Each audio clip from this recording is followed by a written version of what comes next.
Hello, my name is Marcus. I'm the compiler of a collection of therapy quotes entitled 1001 Windmills of the Mind. A collection of advanced self-help quotes taken from what's often called the psychodynamic or the psychoanalytic perspective, which long ago, as I understand it, was referred to by some as philosophical medicine or narrative medicine, helping one to find their narrative truth. The truth will set you free. What truth? Our story. So when people say know thyself, much of us, we don't know. That's called the repressed self, the secret self, the second self, the shadow soul. It's the one who walks with me, who's not like me, who is me. Someone's living my life and know nothing about him. In literature, it's the motif of the double character. Now this self that we're talking about here right now, this repressed self, this unknown self, we had it in the beginning. It was our authentic, real self. That's meant to blossom, and it's meant to end. It's meant to be the place where we come from. It's our home within, and there's various capacities and gifts and treasures of this real self. So it was emerging at birth, and then something happened. It got frozen, petrified, turned to stone. Okay, down a ton. Many metaphors for the loss of this or the arrested development of this. It can freeze up. Emotional hypothermia, emotional coma, emotional catatonia. The image is the frozen woolly mammoth and the block of ice. It can be petrified, like stiff, so like the character Maynard Krebs in the sitcom The Many Loves of Dobie Gillis. That character had a hobby of collecting petrified frogs, as if to say, hey, I feel like this poor frog here. So that's the emotionality cannot flow, the feelings can't be there because the embodiment is frozen or petrified, like that frog image. Commonly, it's turned to stone. If there's a character in a myth or fairy tale that represents a person's embodiment, authentic self, and that character becomes a statue. Echo becomes a statue. Faithful John in the Faithful John story, the Grimm's one that Barbara Bly likes to tell. That Faithful John character representing personification of a person's embodiment, that character in the story, in the narrative of that story, he became a statue. So that's the metaphor of our real self, and we don't know it. And it's repressed, because we don't know it. It's repressed. Another image is the earth opens up and this core gets pulled down. So we have three brains: first brain, second brain, third brain. Okay, the famous triune brain, the 3-in-1 brain. Okay, so the event of the trauma gets recorded down into the first brain. That's called repression. So it's there, we remember it, but we're not aware of it, hence it's repressed or denied or unknown. And that's related to our emerging real self. It couldn't blossom, so it was there, potential was there, but it froze up sometime before the age of 3. Now that's mainly who we're meant to be. That's mainly, we live to the extent that we feel. We live to the extent that we feel at home with him. Okay, in the Odyssey, it was Ithaca, and Penelope reunited with Penelope. Okay, so Miss Core, when she got pulled down, okay, the idea was we had to find her and bring her back up, and then she was renamed Persephone. So when we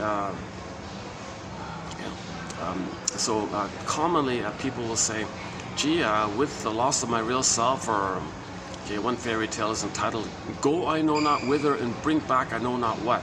So we're lost, kind of like, what's the real self? Did I have a real self? What is that? And how would it feel to have a real self? How would it feel to have joy, the console, and the ability to mourn and have pleasure and spontaneity and play and being an elder late in life, and the warm, calm, serene, inexhaustible fullness of being, and feeling the beingness in your embodiment, your ontological self, your psychological self. I feel the foramness self. It's kind of like feeling at home with him. It's a pleasurable. It allows you to be in the present and see the present as the present. Enjoy the present as the present. Not transfer the past to the present. Still think you're in the past. In some kind of battle with the mother in the past, would you transfer to the present, thinking you're still in the past, trying to change the mother? We're not making sense like this. So we're still dwelling in the past when there's trauma. You can't really love life in the present if there's too much pain in the past. Ironic, right? You had a problem. If there's a problem in the childhood, people say, well, just forget it, enjoy the present. It doesn't work like that, because you need love in the childhood time to have what's called differentiation, a sense of self. Your embodiment, your real self is emerging. It needs nourishment to exist. If the mother shames it, it goes down. It goes into cold storage, petrification, etc. So we have 10,000 quotes here in our collection discussing basically some constructs, some theories, some models, some ideas, like trying to be like a detective, try to give ourselves some clues or night vision to see to what degree can we understand what happened so that we can get back our real self, either bit by bit, or sometimes some people claim they can get it sort of suddenly, I guess. Usually it's considered to be like a gradual working through kind of process, bit by bit, you know. So we need like a catcher's mitt to catch ourselves back, kind of thing. We need a nest for the egg to come, and so on. Yeah, I'm back at the hotel lobby here. Yeah, you're gonna see me I was here yesterday. I was kind of distracted a fair bit, but it worked out okay. It worked out, to my surprise, it worked out okay. So I thought I'll try it again here. You never can tell. Sometimes it gets really crazy busy here. Sometimes it's a little on the mellower side, like now. So let's enjoy this quiet time while we can. And finally, when I cool off, I'll go upstairs to do it outside to make sure I don't bother any of the guests, kind of thing. Yeah. Hold a sec. I'm still in the process of cooling off. It takes me a while to get here. I'm drenched in sweat by the time I get here. Okay, enough about that. So know thyself, right? So, but most of this self we don't know. We want to know it. We don't even know it. Well, that's the hero's journey. That's the second journey. At midlife, we get to this recognition that there's something missing, that we're missing something. People just simply say it like that. What are they missing? Well, they're missing their authentic real self. They had it, they lost it, and want to get it back. That recognition, okay, that recognition that you lost it, that's the motif in myths and fairy tales. That's the pregnant virgin motif. Now you're pregnant with this new potential of getting back your new life, your real self, coming back to you. We had it, we lost it, you want to get it back. That's called the hero's journey, the second journey in midlife, adult development. The shrinks call it adult development. At midlife, we kind of develop, whereby we reclaim and re-own and get back our real self. We had it. We had our sense of embodiment. Crystal Moses says if you're not in your body, you're not making sense, literally. And it's disembodied discourse that causes all these confusions and problems out there. Because with disembodied discourse, people are still trying to get those old needs met. Past age 3, you can't get it. It's already passed. And people are still trying to do it. They don't even know they're doing it. So they're doing it like kind of like symbolically, like out of fantasy or something, hoping that something in the present can be the good maternal experience that was needed back in the nursery. So, or we're expressing our anger at not getting it. So we're not kind of making sense, or we're showing people how mother treated us, or we're we're loyal to her by treating others the way she treated us. So we're still stuck in the past, waiting to get mother's love, so we can know ourselves. So the basic condition is the baby and the mother are one. The bliss, psychologically, they're one. Okay, the self concept, the other concept, it's all kind of meshed up, blurred up like this. That's fine, right? And out of that mess, out of the mesh, pardon me, when the child feels safe at 4 to 5 months, that's a key time here. Roughly 4 to 5 months. Debates about the range there. So the earliest is 2 months, the latest is 7 months. I'm still using Margaret Mahler. She's the real kind of authority here. 4 to 5 months on average, the child has a sense of self, a differentiated sense of self within, like a felt sense of who he is as unique and distinct. That hatches out of the blurriness of the two being one. That's a key kind of thing like that. And it's a gradual hatching out process. Oh, okay, looks like a bunch of guests have arrived here. What I do is, if there is a lot of guests that come in, like this spot here can sit like 6 people, so I'm not going to use a spot like this, like 1, 2, 3, 4, 5. I'm going to, yeah. So I'm going to move if it seems like people might need to have some chairs here. So let's see how it goes in a minute. If a tour bus or any kind of van, I'll just immediately leave, kind of thing. Because I gotta wait when they check in and things like that. Okay, so that's the idea. At midlife, people get a hunch that, gee, something's missing, something's off. Sometimes people say, well, gee, I have all these benefits, but I don't really feel pleasure. One guy said, you see one tree, you see them all, kind of thing. He doesn't really enjoy anything. Where's joy? In normal development, with the real self, with the ontological self or sense of self, joy runs the console. the pleasurable, calm, serene, pleasurable, warm, in your body kind of humming kind of feeling a little bit, right? If there's a pleasurable kind of sensation, and then you're feeling that all the time kind of thing. So you're loving life. And in that condition, you have an awareness of your uniqueness, which you express. That's called meaning, and a path with heart, and loving life, and that's everything's love or a cry for love. So now you're loving life, and there's pleasure there. Joy runs the console. Yes, there are losses. So having the embodiment, we have a wide range of feelings, needed feelings, appropriate feelings, aliveness of feelings.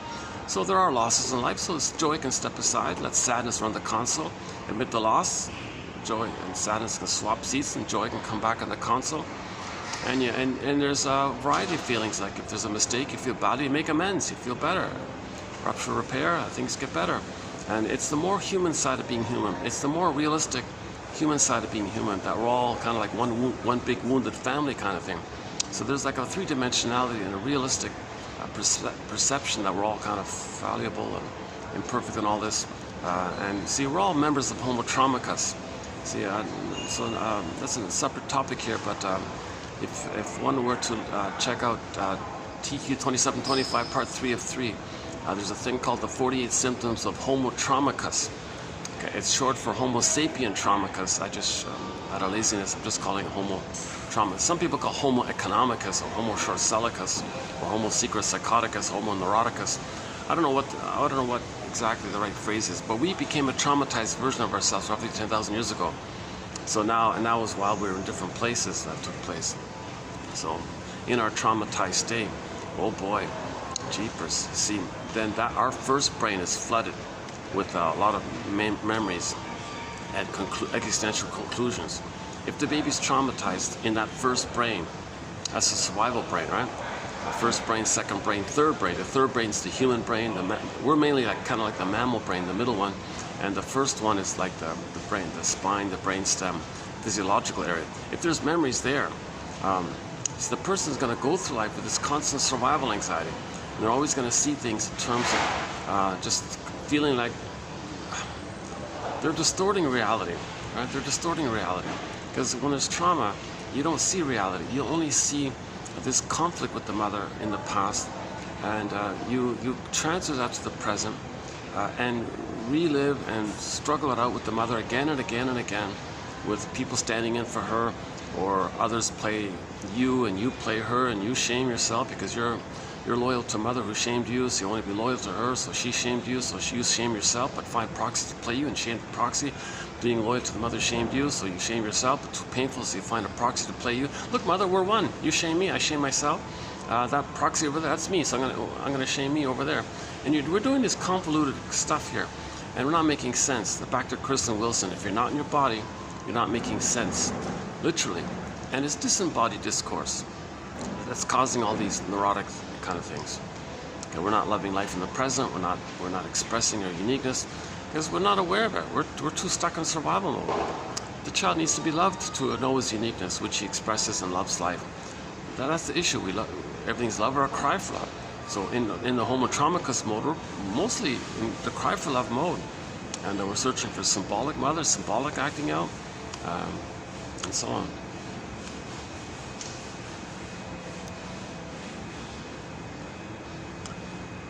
So we have our collection has 10,000 quotes. 10,000 quotes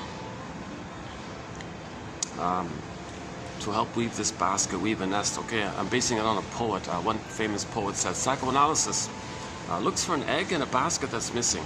So we wanna weave this basket, and then there could be an egg, potential, new life, emotional knowing. But first you need the constructs, the theories. It lays. It's like a catcher's mitt, so to speak. So you can catch what's the ball, the baseball, right? If in the 1992 Blue Jays, I think if one of those pitchers was it Todd Stottlemyre, was he the or David Well? One of those pitchers had like a 95 miles per hour speedball or something.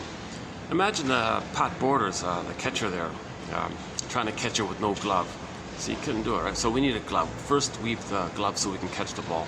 So likewise, these quotes are helping us to build a catcher's mitt, so we can catch back our feelings, get back our feelings, kind of thing. Okay. You know, plus related to this is, if we're going to get back our feelings, there needs to be a simultaneous phenomena of, with the belated understanding of ourselves, a delayed understanding of what happened and who we are and all this. There's going to be a belated release of the feelings around the trauma. So there's a simultaneous belated release of the traumatic feelings that we couldn't feel. And now we're going to feel it, but that only takes place if there's a catcher's mitt called belated understanding. So the catcher's mitt helps us to be able to facilitate the release of both the belated feelings and the belated understanding. So that's all three brains at work, kind of thing. You can't bypass the brain. So the third brain needs these quotes and these theories. It helps to build an ego, to build a nest, kind of thing. Like the Scarecrow in the Wizard of Oz, all frazzled up, easily blown away, like the pig, the Three Little Pigs story, the children's story. The straw house was easily puffed away, right? So you need like a firmer kind of house, firmer kind of ego, like a brick house, right? So we need to help upgrade the straw house to a brick house, kind of thing, or build a good catcher's mitt, or just like a bird builds a pretty good nest, so it'll hold the eggs, and then the new babies can come in, kind of thing.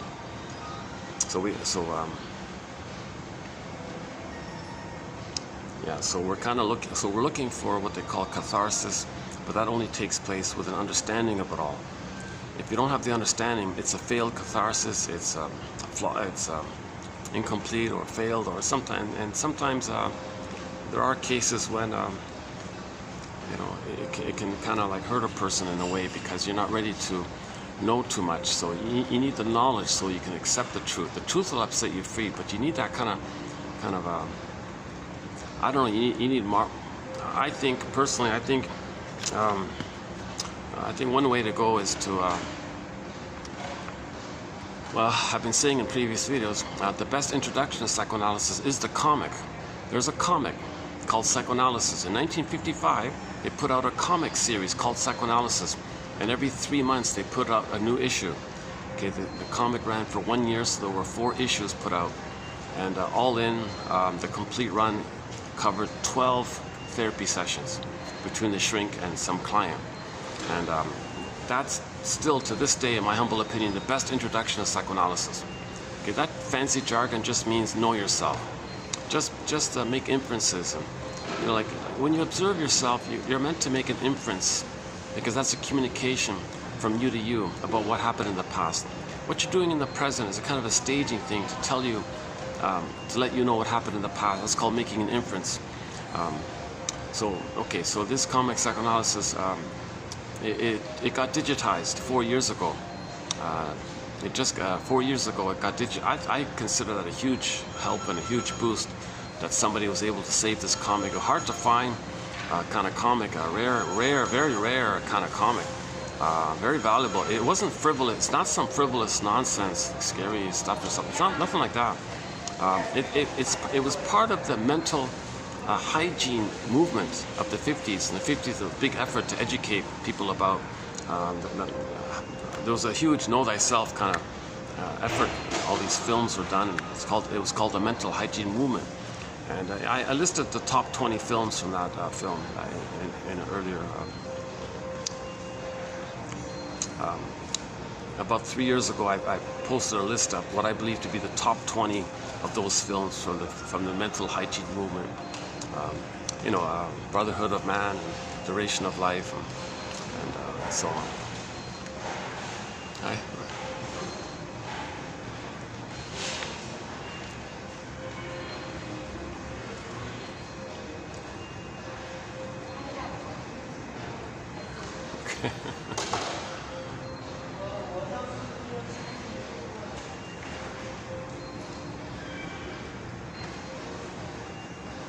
I'm just looking at the staff, hard-working kind of. Yeah, they got a lot of work to keep. This spick and span place, I love this place. It's really nice and clean, and nice high ceilings. I love this place. This is a great venue here. And I'm not really sort of I'm not in the core prime touristy area. I'm sort of often like in a suburb, a little bit of a suburb area. It's sort of half residential, half touristy, a little bit. It's considered like a little bit of a nicer area. So yeah, I like coming here. It's worth coming here. It's not as busy as the other places. The other places, no way I can do these in the hotels in the main core busy district. Oh, it's impossible.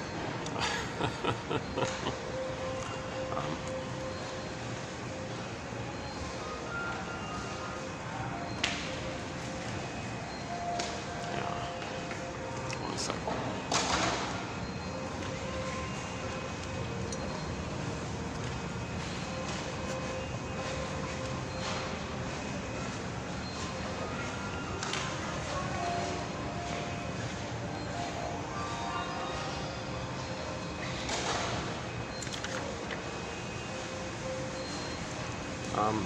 Yeah, so I think that's the best introduction to psychoanalysis. Okay, this way of looking at ourselves in terms of identifying patterns, making inferences, how we're communicating something that we know non-verbally with the hope that we can make it verbal, then we can stop repeating. See, we repeat the past because we don't know it, so we keep repeating it as if our unconscious self is saying, "Hey you, hey conscious you, something happened back here in your childhood." Now I don't have words, but I have the memory here. It's painful here. This unfinished business. We didn't get our needs met. You got to know this. So now Beutel calls it like a puppet master. All the energies in there. It's quite strong like this. It's about survival, so it's very urgent like this. And you know, hey, conscious you, when you were a baby, you were trying really hard to get mother's trust and love, and you were betrayed. You had an attachment trauma. You had a betrayal trauma. Mother was soul blind.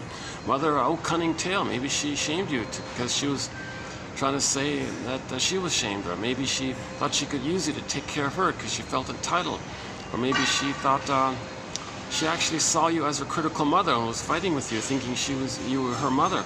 Oh, cunning tale. Something really painful happened here. So the unconscious self is trying to say to our conscious self, okay, look, I gotta, out of desperation here, I'm gonna pull the strings here. I'm gonna make you create something in the present in your life, and I want you to observe it. I want you to, like a theater, as if you're watching yourself on a theater almost. So you're observing yourself. That's me trying to tell you, look at what you're doing in the present. This is what happened in the past, in effect. Now, the present is just symbolic, a metaphor of the past, so I want you to make that kind of connection. And the conscious self might say to the unconscious self, what are you talking about here?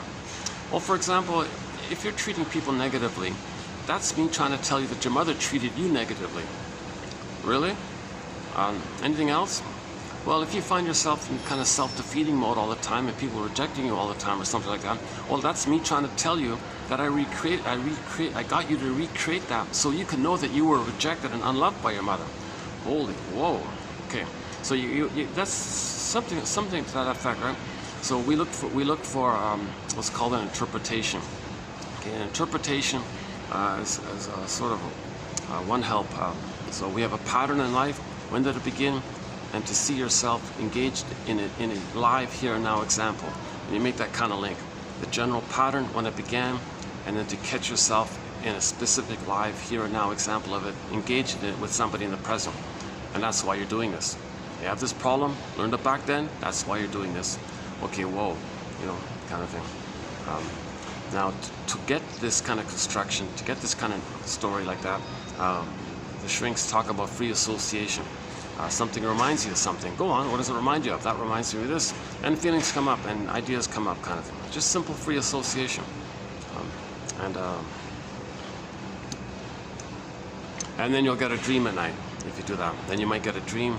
Okay, you wake up, right? Make notes of what you remember and say to yourself, it's like this is my soul today. My unconscious is communicating to me. This is a message from me to me. So it's like a letter from your soul to you. And you want to read the letter. So in a notebook, you might, dream journal or notebook, one exercise is TTAQ. Doesn't have to be, but one self-help author says TTAQ. Give the dream a title, identify the main theme, A for affect, Q for question from your unconscious self. And then say to yourself, okay, that this is a letter from me to me. Okay, the metaphor is Hermes flies across with a message to you. Don't you want to read it? If Hermes sends you a letter from the unconscious, okay, so in the Odyssey, all of the energy in the unconscious is referred to as the id, right? And the id is sometimes personified as, well, in the Odyssey it was Poseidon, right? So Poseidon, it'd be like Poseidon would say to Hermes, Hermes, send a message to the conscious person. Okay, so you wake up, you got the message, you got the dream. That's like a message from Poseidon, like a god. And Johnny Semper says, if God sends you a letter, don't you want to read it, kind of thing. Okay, meaning like a Greek god, meaning like that. Again, myths and fairy tales are metaphors for psychology, inner dynamics, healing inner dynamics. They're showing us what's going on inwardly. Every character in a myth or fairy tale is a personification of some inner element. Okay, they're true on the inside, not on the outside. Myths and fairy tales represent our pictorial primary process mentation mind world. Okay, so we have two kinds of so-called mentations. The early one, the archaic one the babies have, is called primary process mentation. It resembles Alice in Wonderland, right? It's up is down, left is right, no time. This can be there, that can be here. This can up is down, left is. There's no conscious logic there. It's kind of wild like that. And in that world, the baby's always guilty. The soul is always guilty in that world. Why? Because the baby thought it was his job to save his mother. He failed. He's always guilty. The memory's there. Did you save the mother? No, you're guilty. Unconscious guilt. Maybe there's shame involved. Maybe because you're defective. That's why. So that's the madness of it all, right? No, it's not the baby's job to save the mother, but baby has magical thinking, and if mother's not giving her love to the baby interprets that as her crying for love. Mother, you're crying for love, aren't you? You're wounded, you're angry and all this, you're not loving, you're in pain, you're wounded, you're hated, so everything's love or cry for love. So baby, mother, I'll provide the love that you needed, that you're supposed to get from the mother. So I'll save you, I'll provide what you needed, I'll cure you. The mother might say, sorry, baby, it doesn't work like that. I have to save you because I need a good mother. I'm gonna try. So no baby can do that. He's gonna fail in that. So that's called unconscious guilt. He failed. So he's always guilty. So in that primary process world, remember that I think the story was the crazy queen said, oh, you're always guilty. Well, isn't there a trial? No trial, you're guilty first. That's a metaphor. I think a better metaphor is the Franz Kafka story. The Franz Kafka story called The Trial. One day, a guy is told that he's guilty of something. And the guy goes, what are you talking about? Of what? Well, you're guilty. Well, of what? Well, come to the office tomorrow and you'll get more information. He goes there and they say, well, we're closed for lunch. Come back later. Oh, no, wrong office. Go to the other office. And the whole story is about him bouncing around, asking all these people and being delayed and pushed aside, this massive bureaucracy. What am I guilty of? He never knows. He's always brushed aside, delayed, brushed aside. But it's true. But he's told again, no, but you're guilty of what? Oh, well, yeah, it's lunchtime. And, we're closing. You got to come back next week or something. And he's bounced around like this. The metaphor was, that's how the child feels. He feels guilty and doesn't know what. Like that story, the Franz Kafka story. The guy is guilty and doesn't know what. So that's okay. So primary process mentations, like the dream world and all this, myths and fairy tales, are storytellers created wild stories in reference to trauma in that early time, called primary process mentation, dream world time, right? Imagery and all that. So it's pictorial, things are exaggerated. Okay, for example, the baby's rage. Okay, well, baby and the mother are one, so the mother's enraged. Now, if the mother's enraged and she's got all the power and baby's helpless, then she's a dangerous, frightening entity. The baby has oral needs to incorporate. Well, the mother's now seen as a devouring monster that wants to gobble him up. They're going to eat him. Like, whoa, it's wild in there, right? And from the baby's idea, from the baby's side, it's got wild images going on in there.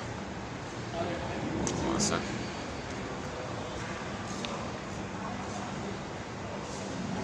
Going okay? All right.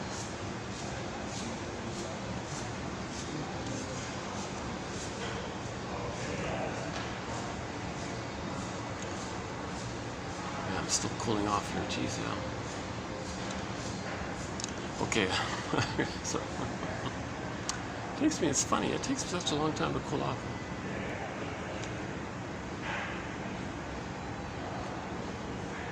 Yeah, part of it is I'm holding the camera. Okay,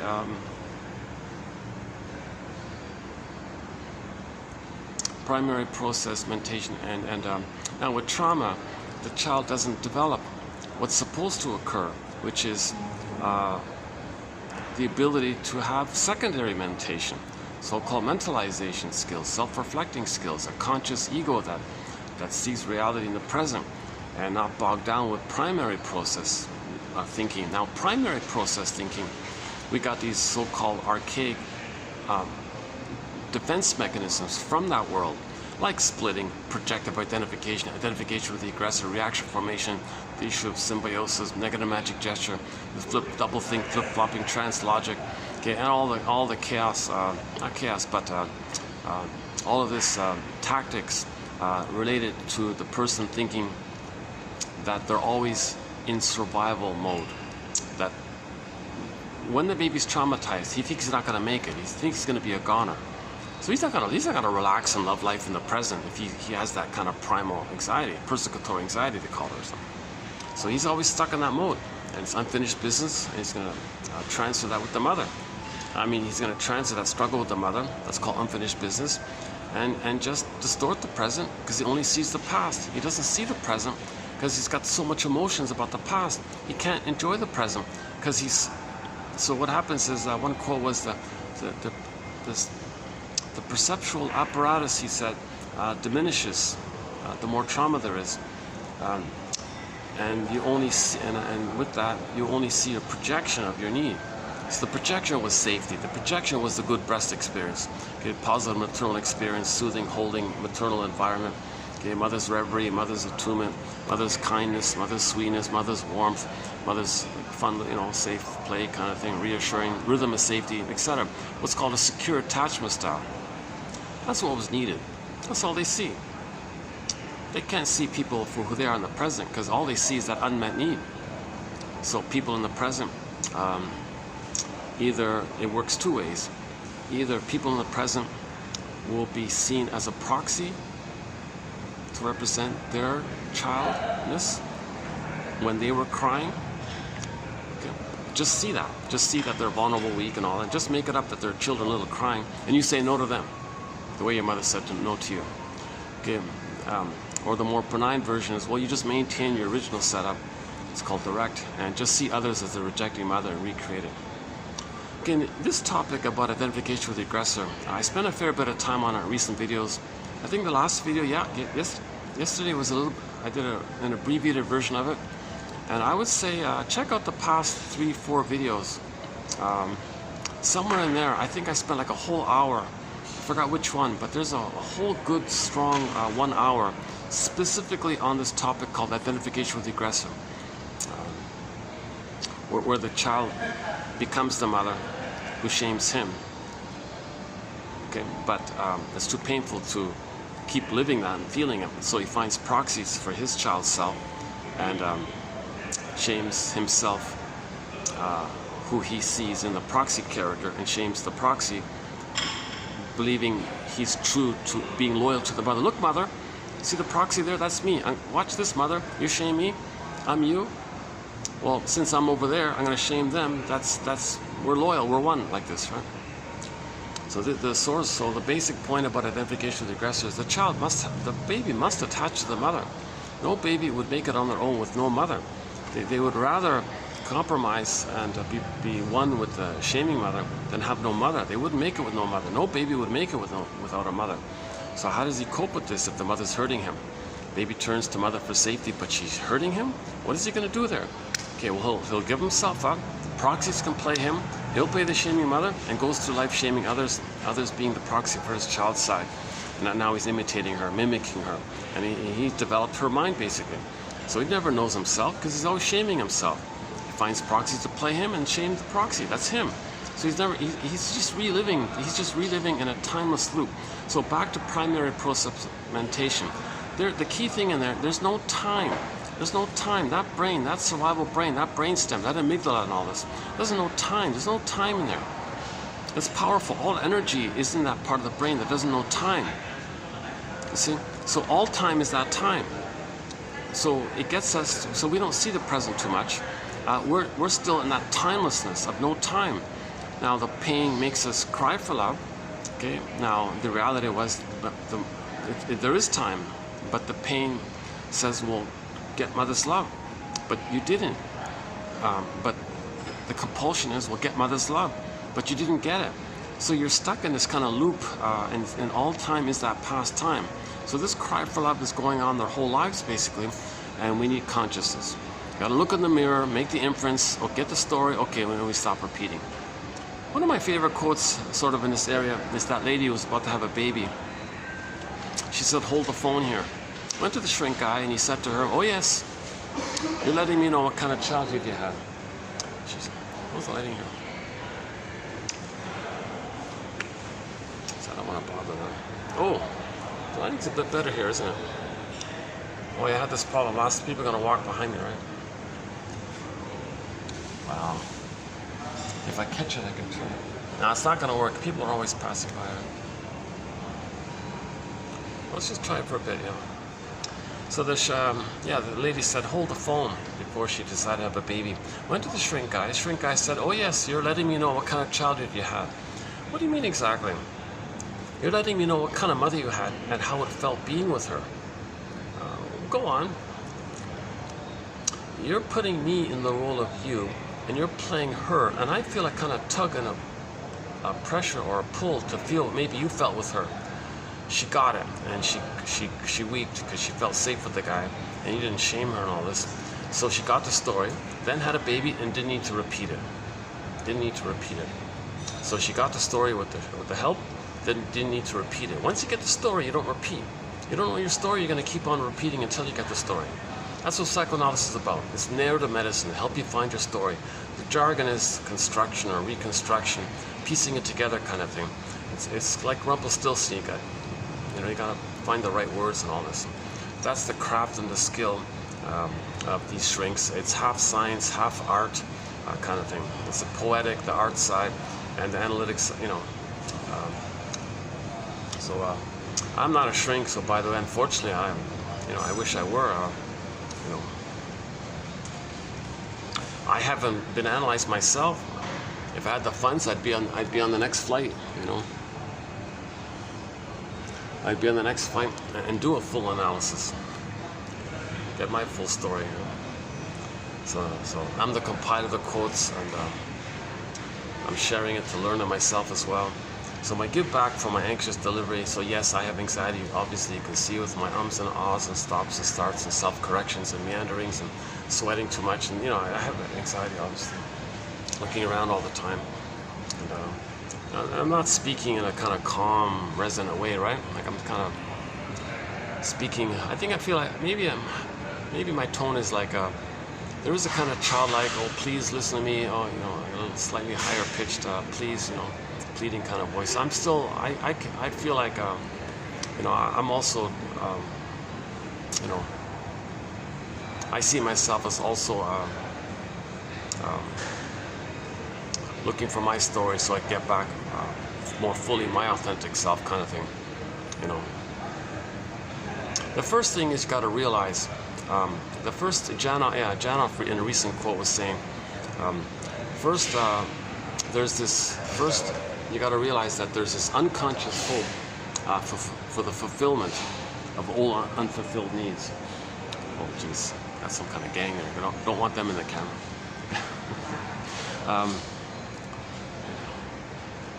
I don't know if they're a gang. I don't know. They look pretty angry. Okay, so anger, by the way, anger is an expression of unmet needs. Anger means that the needs for a secure attachment style with the mother wasn't met. Just in general terms, when someone's very angry and all this, or hostile and all this, okay, that means they're living with this ongoing pain that in the critical time they didn't get a secure attachment style. Okay, so the authentic self froze up, the feelings zipped away. In the Disney film Inside Out, this is represented when the character's joy and sadness went up that tube and go whoop, they got zooped up like that, twirled around into the non-reporting, into the first brain. Then anger appears. That's the survival mind. So anger is mainly the reaction of the stress response. Anger is not technically, they said, truly a feeling. See, the feelings are the joy and sadness range of our mammalness, like our feelings, like our play, our embodiment. Okay, like we're mammals, right? The feelings come from the body, like that. The body, like the main mammal body, right? But when all that's stunned or frozen, right? All you got left is that primitive, really old, ancient, archaic, primitive, so-called line of consciousness or memory system. Okay, nicknamed the reptile brain, the crocodile brain. Okay, the amygdala, the brainstem, and the spine area. And that's all. That only cares about survival. There's no family or love or play or feeling, nothing like that. It's just sensations. It's visceral. That's the stress response of fear and anger. So a lot of characters who might go around kind of hostile all the time, PTSD, all revved up all the time. They're kind of missing. The quote-unquote more human side of being human, of love and play and joy and relaxing and trust. Because they're in survival mode. Their slogan, like jungle slogans. Am I greedy or greedy? If I'm not greedy, don't trust them. They're always, they have what's called survival anxiety. They're always in constant survival anxiety, and they don't feel. Since they don't feel, they got a lot of tension. See, when we're not feeling, John Off emphasizes, when we're not feeling, that's pain, and the steam of the pain or the energy of that pain is called tension. And a lot of people go around wanting to blow off steam. You temporarily feel a little relief, but the steam builds up and you want to blow off steam again. So they're going through life just blowing off steam all the time, and that's not catharsis. That's not healing. Healing is memory, and the feelings specific with that memory of the trauma, and have a release of the feelings. But that only takes place, as mentioned at the beginning of this video, when there's a catcher's mitt, when there's something that can catch it. Okay, that's our conscious ego. So the scarecrow, we got to give the scarecrow a brain. We got to build a basket or a nest for the egg or the bird, and the egg. And we want the straw house to be a brick house. So that's why we need these quotes. You can't bypass it. A lot of self-help, new age things. Oh, you don't need consciousness. Just buy a crystal, put it under your pillow, and there you go. Just some magical, infantile, omnipotent gestures and things. Okay, infantile megalomania. So that's a sign. Coming up, I'm hoping in a future video, maybe next month or something like that, I'm hoping to do a couple of videos on Mel Faber's, a guy named Mel Faber, MD, Mel, M-E-L, middle initial is D, I don't know what it stands for, and then Faber. He talks a lot about that the New Age community and all this, what they're doing is they're trying to maintain their infantile megalomania, their grandiosity, their egocentricity. They feel important like that. That's a sign of trauma. So they're just maintaining that trauma mode. Get the fantasy of recreating symbiosis, and then a lot of the fantasy wishes and all this. That's a defense against pain. So I'm hoping to do some quotes in that area.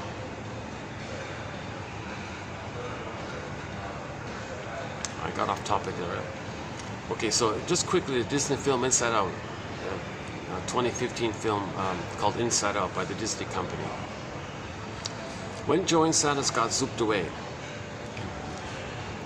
that's like our feeling self, our mammal side, right? I feel that for amness, our psychological self, our ontological self, the pleasures are. Joy is the main one. Sadness is for grieving. We need sadness to admit losses. And then you got gratitude, and you got all of the quote-unquote more human side of being human. Okay, the pleasure and loving life and so on. Affection, tenderness, trust, warmth, like the natural warm play kind of thing. I was just thinking of, I mentioned in the last video all these little clips. I've been seeing a few clips lately about the pets having all this play with the pets and all this. And there's, okay, just quickly, a fun little one is, there's like a border collie, I think, was being trained. He thought it was just fun, right?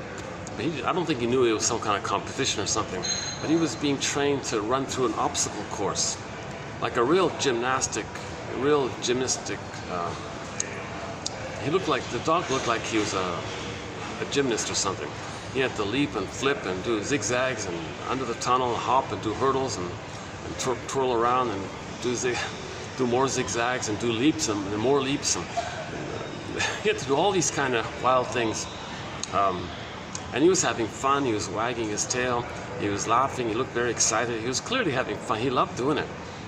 Finally, at the end of the routine, the final step was he would leap into the air as high as he can go, kind of thing, and dive right into the trainer's arms, and the trainer would catch him, and they would, oh, good dog, very good, good job, good job.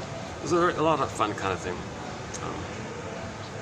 Another fun little thing is that the family went to the ski hill, and the adults were skiing down the hill. They were at the top of it, they were skiing down, and the kids were skiing down like a smaller hill just nearby, like tobogganing with their crazy carpets and all this, and or just like some paper, toboggans, yeah, right, toboggans, and what do they call those round plastic things? What do they call them? Anyways, so the adults were skiing down the hill, the kids were tobogganing down the smaller hill, and the poor dog's at the top watching all this, and he's like, he wants to play. Come on, guys, I want to play. Now the dog doesn't have skis or a toboggan, but he wants to join in and play. So they filmed the dog, and you could see him shaking his head, trying to figure out how's he going to do this? How's he going to slide down the hill like the others, right? And so you saw him like thinking and calculating. Finally, he kind of figured it out. He kind of tilted himself in a certain angle and kind of put himself on a side kind of thing, and then kind of used his whole body like a toboggan itself, and then just whoosh, just slide down the hill and having fun like kind of a funny scene, you know? So there's thousands and thousands of clips on the internet about our pets doing fun little things. They're nice to see, right? So play is part of the mammal side, right? But when joy and sadness or play part in there, it gets zooped away. There isn't play there. Now they may sarcastically refer to their hate as play. Like if they shame someone the way the mother shamed them, they may call that Schadenfreude.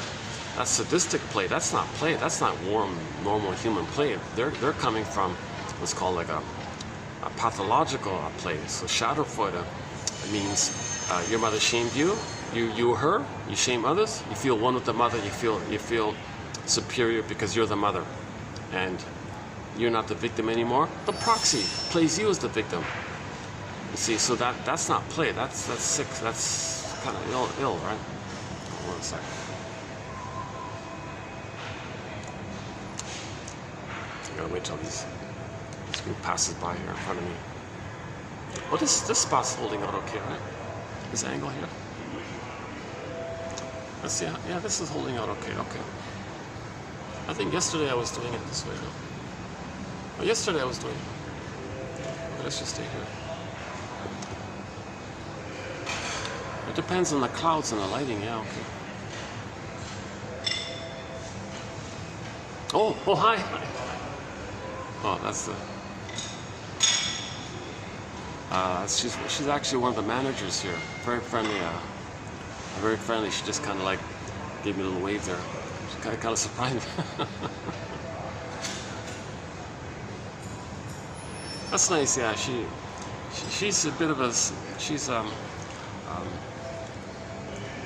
yeah, she's very attuned to people. I think she's a bit of a. I wouldn't call her a social butterfly. She's not just out of anxiety. I think she's kind of grounded and just says hello to people nicely, kind of thing. There she is there.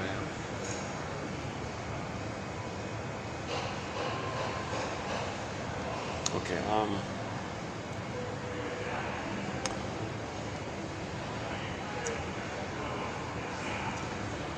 Okay. So this identification with the aggressor related to the stinger personality patterns, which develop when there's trauma prior to 18 months. So this issue about trauma before 18 months leading to the stinger personality patterns, identification with the aggressor, negative magic gesture, treating others the way you were treated, to stay loyal to the mother who treated you that way. This whole topic is like 5 hours, and it's that area. And then trauma post 18 months, the clingers and the pleasers and the caretakers and all this, more benign like that, still childlike and all that. So that's another kind of category. So I'm not going to kind of do it here this time. So what we're doing at the moment is, let me take a 1 minute break here.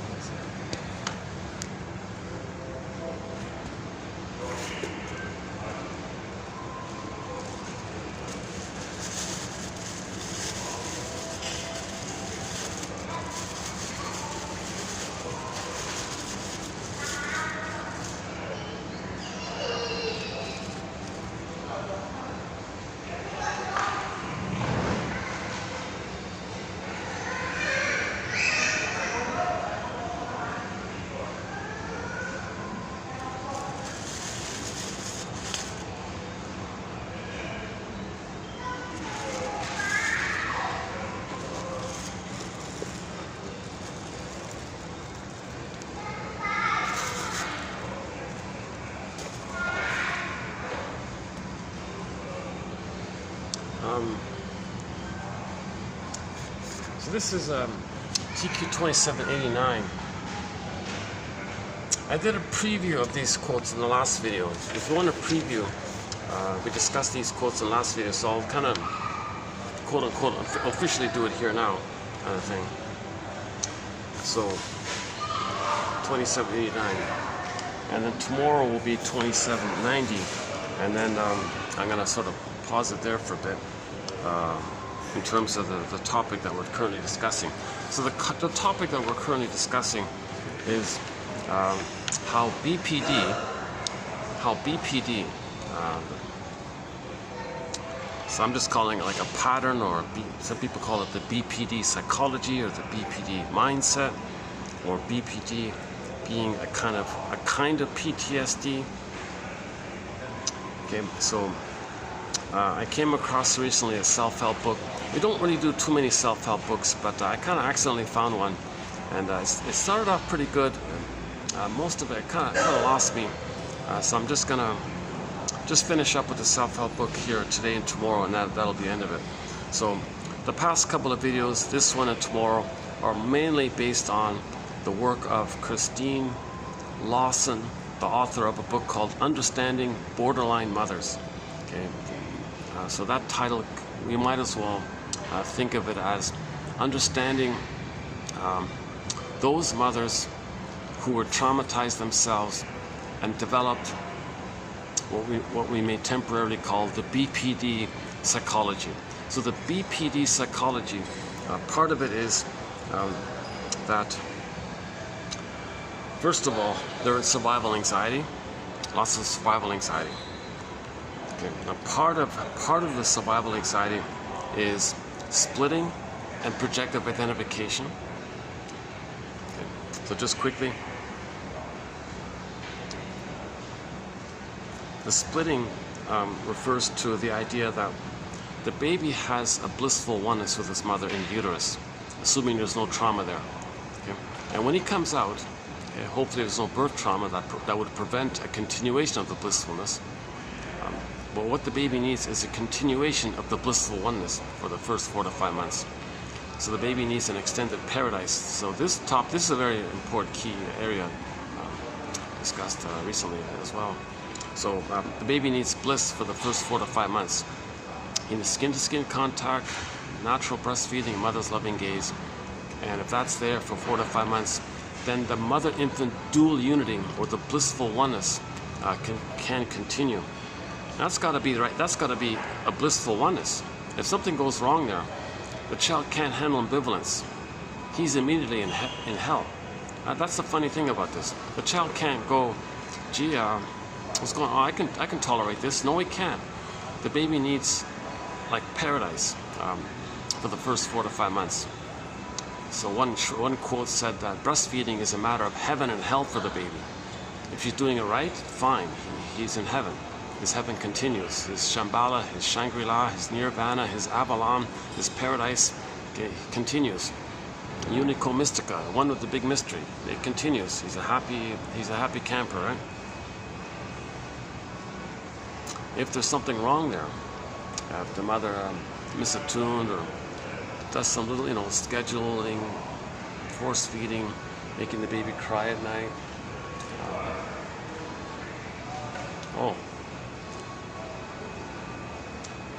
I'm just watching someone beside me take a photo of they have a little sculpture in the center here. I'll show you later. It's kind of like a cauliflower. I don't know. I still don't know what it is. There's like a silver cauliflower, some kind of vegetable of some kind. Maybe it's, like a cabbage or something. Okay.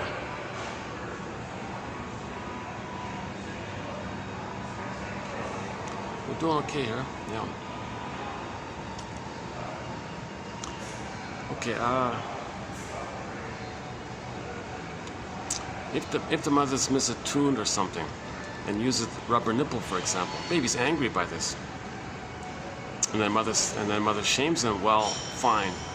She'll dip honey on the rubber nipple. Very shaming, very shaming. Baby feels very shamed by this. He's enraged by this. Okay. So a lot of little things like that can make the baby feel that he's not in paradise. And he interprets such behavior as mother's misattunement, malattunement. Mother, we're not in tune here. We're not in sync here. We're not one. You're doing something scary to me. I'm enraged. I project my rage imagery onto you and see you as an enraged character.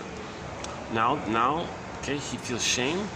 Okay, so now he feels in hell. Hell is a metaphor for the emotion of shame. It's a burning, biting feeling.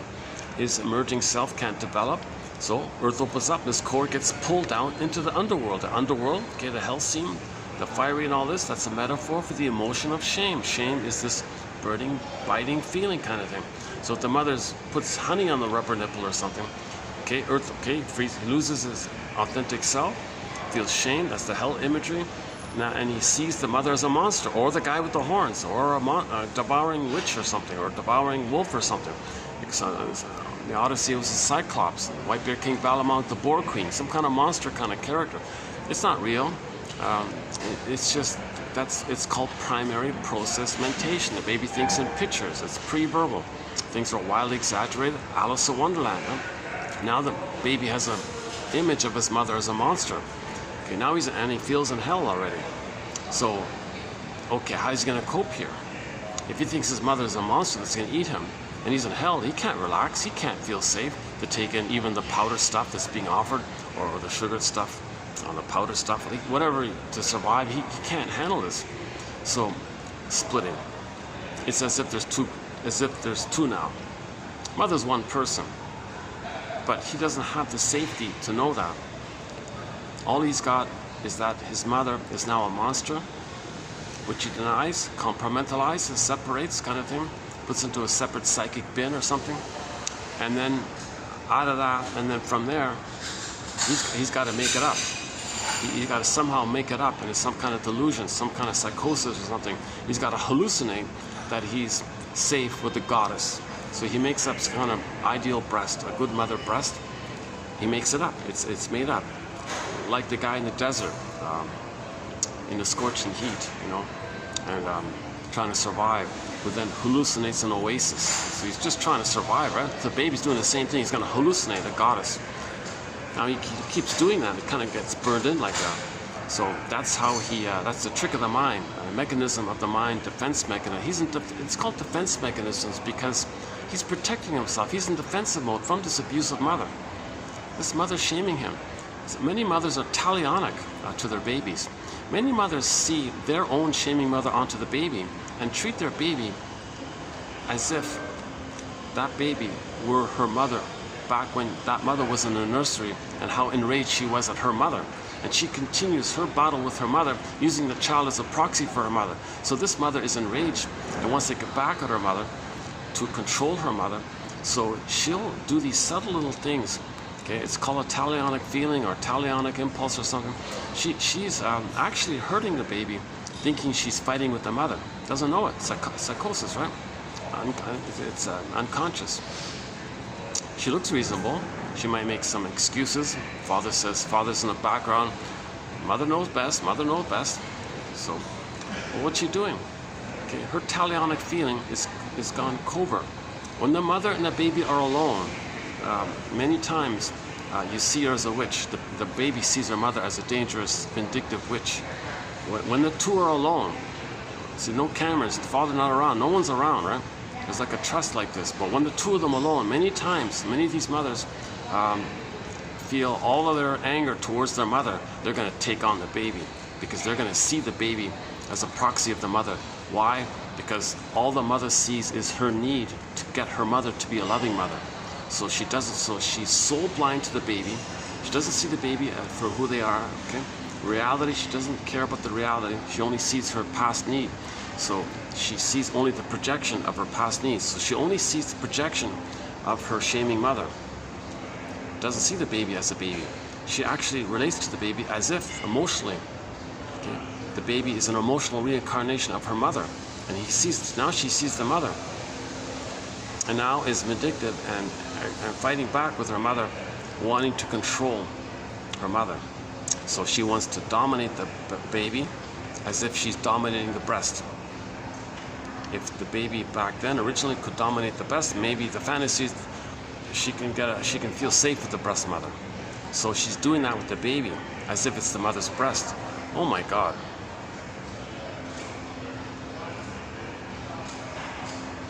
So we just did 4 videos on this topic called the talionic feeling.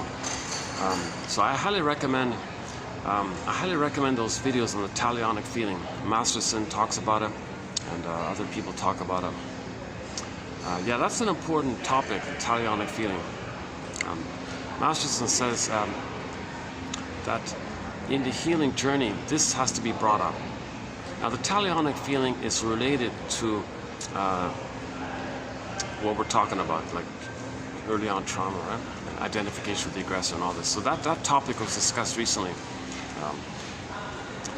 Mike, we did some good stuff. I gotta say, I feel like there's some strong educational material that's been posted here all along, honestly speaking, right from day one to present. But I really feel kind of like the recent ones were also excellent. The talionic quotes, the Janoff quotes. We did 26 videos on the work of the famous psychologist Arthur Janoff.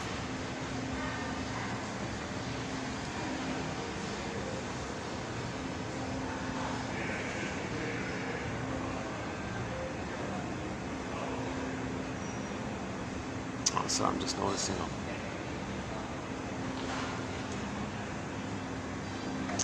Well, she would have told me if I'm bothering anybody, because I told her that I kind of insisted that if you think I'm being too loud or something, or to let me know and I'll move. So she said she will. So this time she didn't say anything. She walked by, didn't say anything. So I think we're okay. And nobody's around. But nevertheless, I don't want to spend too much time here. When I finally cool off, I'll go upstairs. I'm still sweating, look at that. That's a sign of my anxiety, right? So now I have anxiety. Janoff says if your body temperature is kind of a little bit, he says healthy people have a slightly cooler body temperature than the average person. So I have an average, I think mine's average, right? But he says no, everybody's average is actually a sign of trauma. He thinks 98.6 is too high. It's supposed to be like something like no, he never gave a number. I've never seen a number, but I read an article from someone else saying that if somebody does a healing process, their body temperature is somewhere between, what did he say? 98.6, 97.9 to 98.5 or 4 or 3, maybe like in that area. So low 98s, right? Yes, I think maybe that's the inference I'm making. That the body temperature should be a sort of like above 80 but below, sorry, what am I saying, 98.6, pardon, correction, it's 90, the average is 98.6, right? 89, oh, Jesus Christ. I mean, I'm getting Celsius and Fahrenheit mixed up all the time lately. Let's scratch this. Let's go back. Okay, in conclusion, or whatever, never mind the specifics, but what the principle of it was, Janoff claims that when people do a catharsis, when they actually relive their trauma, when some people are able, he claims some people actually could do it, he says it actually did happen because their body temperature cooled. Now, I don't know if it's a scam, or if he's lying, or the room was colder, or time of day. I don't know if there's tricks involved with it, but a little bit of a question mark on that point. Okay, but nevertheless, no, the Janoff material is strong. It's good stuff. It begins with 2745 to 70. So, like for 2024, the first 26 videos were the work of Janoff, symbolic acting out, how beliefs can trigger endorphins, okay, and the 3 different brains, and this whole topic, and symbolic acting out is a key one, and how, yeah, beliefs can trigger serotonin, the pain, then the endorphins, that whole cycle like that, and first line consciousness, measuring your vital signs, and the difference between and then following the Janoff quotes, the 26 videos, we did 3 on the difference between genuine catharsis and sort of the sham or failed catharsis or blowing off steam, like what actors do. Like actors pretending to have a feeling and showing that feeling, that's not catharsis, that's not healing. They're just acting something, they're just showing something, that's not healing. And the difference between that and a genuine feeling is healing experience. That whole topic, 3 videos following that. Then we did, on the lighter side, we did some one-liners by a guy named Henry Hart, who kind of provides sort of like the Cole's Notes of psychoanalysis. So we did like 100 one-liner zingers of his. That was nice, that was fun. And then I went back to the more difficult topic of the Talionic area. And then from the Talionic area, it led us to this BPD that we're currently in, from the self-help book.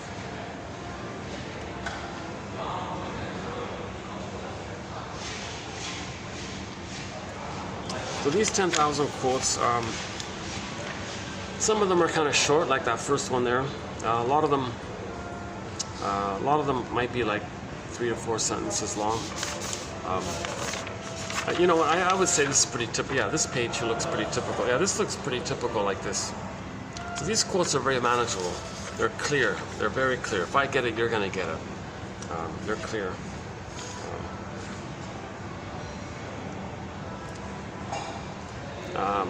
So in terms of quantity, they're not too short, not too long. In terms of quality, from my subjective sense of it is, if 1 out of 10 quotes you like, I think personally that there's quality in that. If you like one of these quotes out of 10, so on average we post 10. Today there's more than 10, but yeah, today there's more than 10. But on average we post 10. Sometimes there's like 1 or 2. Sometimes there's like 15 or 20 like this. On average we post 10 quotes. My hope is that 1 you like, you write it down. Okay. And when you write it down in your notebook, you then free associate. The exercise is, okay, your mission, should you choose to accept it, is to identify that 1 quote out of 10 that you like, write it down, and then your mission, okay, should you choose to accept it, is to ask yourself, what does this quote remind me of? And then like make some notes or talk about it or do something with it. Okay, that's making the unconscious conscious. You're bringing more up to consciousness. Where it was, ego shall be. So the exercise is free association, okay, from the quote that you like. Oh yeah, sorry, back to the dream one. Same thing with the dream one. When you wake up in the morning, same exercise. You make notes about your dream, TTAQ, and then it's like this in my soul today, a message from Hermes, and then you take a dream sequence and you do the same thing. What does this dream sequence remind me of? What does this dream scene remind me of? At least do it with 1. or the whole theme of the dream. What does it remind me of? That kind of thing. That's your mission, should you choose to accept it. Okay, so that's like, I'm basing it on Robert Bligh's advice to read psychology every day for 10 minutes. Forgive it for its jargon, just forgive it. Oh, I gotta say something about the jargon. You know, I felt this today about the jargon. Now I have a greater appreciation for jargon, because Miss Lawson's self-help book, it's a little quote-unquote witchy, because it's too vague, it's too impressionistic, it's too triggering. It's so that's the jargon things makes things more Rumpelstiltskin-y, right? Like a little more specific. We need to be specific, like Rumpelstiltskin, to get back the daughter, the feelings. The daughter in that story is the metaphor for like our feeling side, right? The metaphor. So we need the language to be a little more specific like that. Her book is a little too flowery and too hysterical a little bit. So ironically, her book has some BPD traits in her book. Oh yes, her book demonstrates some BPD traits. Like some of the material she presents is fear-inducing. It's shocking and fear-inducing. Okay, that's what the witch does. So she has 4 variations of BPD mothers, right? The waif, the hermit, the bully, she calls the queen, and the witch one. The witch one is based on scaring people, and she's been vindictive like this. And that's her only sense of identity. That's her only sense of pride and identity, is to shock you kind of thing, to scare you kind of thing. And well, yeah, we'll have that quote coming up in today's batch about the witch. So in the past videos, we did a little bit about the waif. We did a little bit about the hermit one, and a little bit about the queen, the bully one. She calls it the queen, but she means the bully. And so we'll do another one about the bully here in today's one, and a little bit about the witch one. And then tomorrow, hang on a sec. And then tomorrow I'll start just finish, yeah, and then tomorrow we'll finish it up. More on the bully, more on the queen one, and more on the witch one, basically. And then that'll be it, yeah, thank God, yeah, okay. I'm kind of looking forward to it. I just want to have some kind of sense of completion here. But I'm kind of already feeling a little, oh boy, yeah. I picked the wrong self-help book kind of thing. A lot to digest here.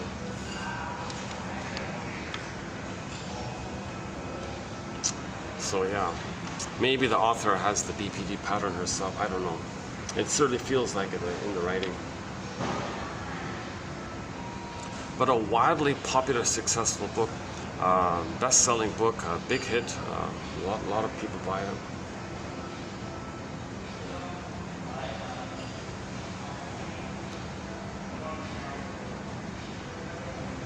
Okay, so the stereotype of what the BPD is,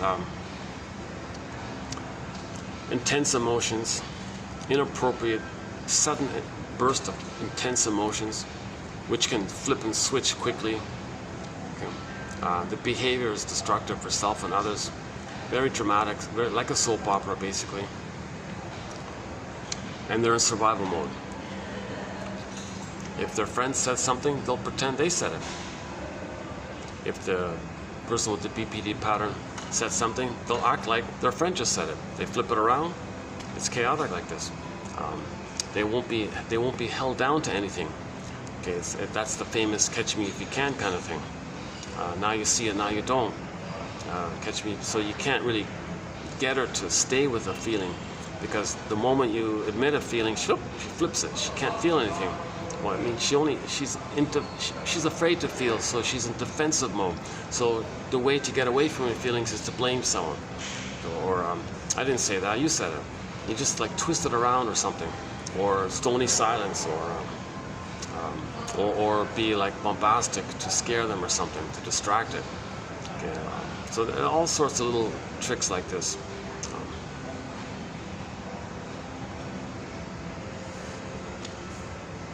Okay, so yeah, so okay, we'll get there in a minute, yeah. Or maybe we should just go into it now.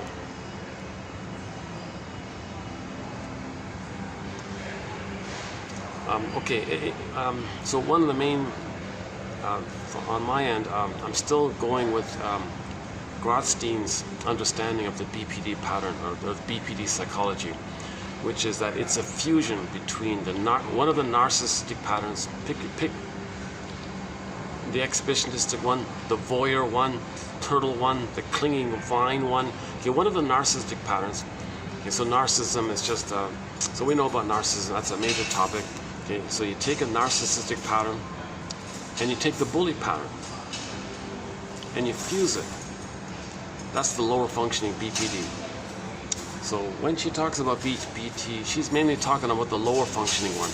There is a kind of higher functioning BPD, like the waif, who cares about people, but they're just dramatic in their emotionality, but they still love and care and have empathy.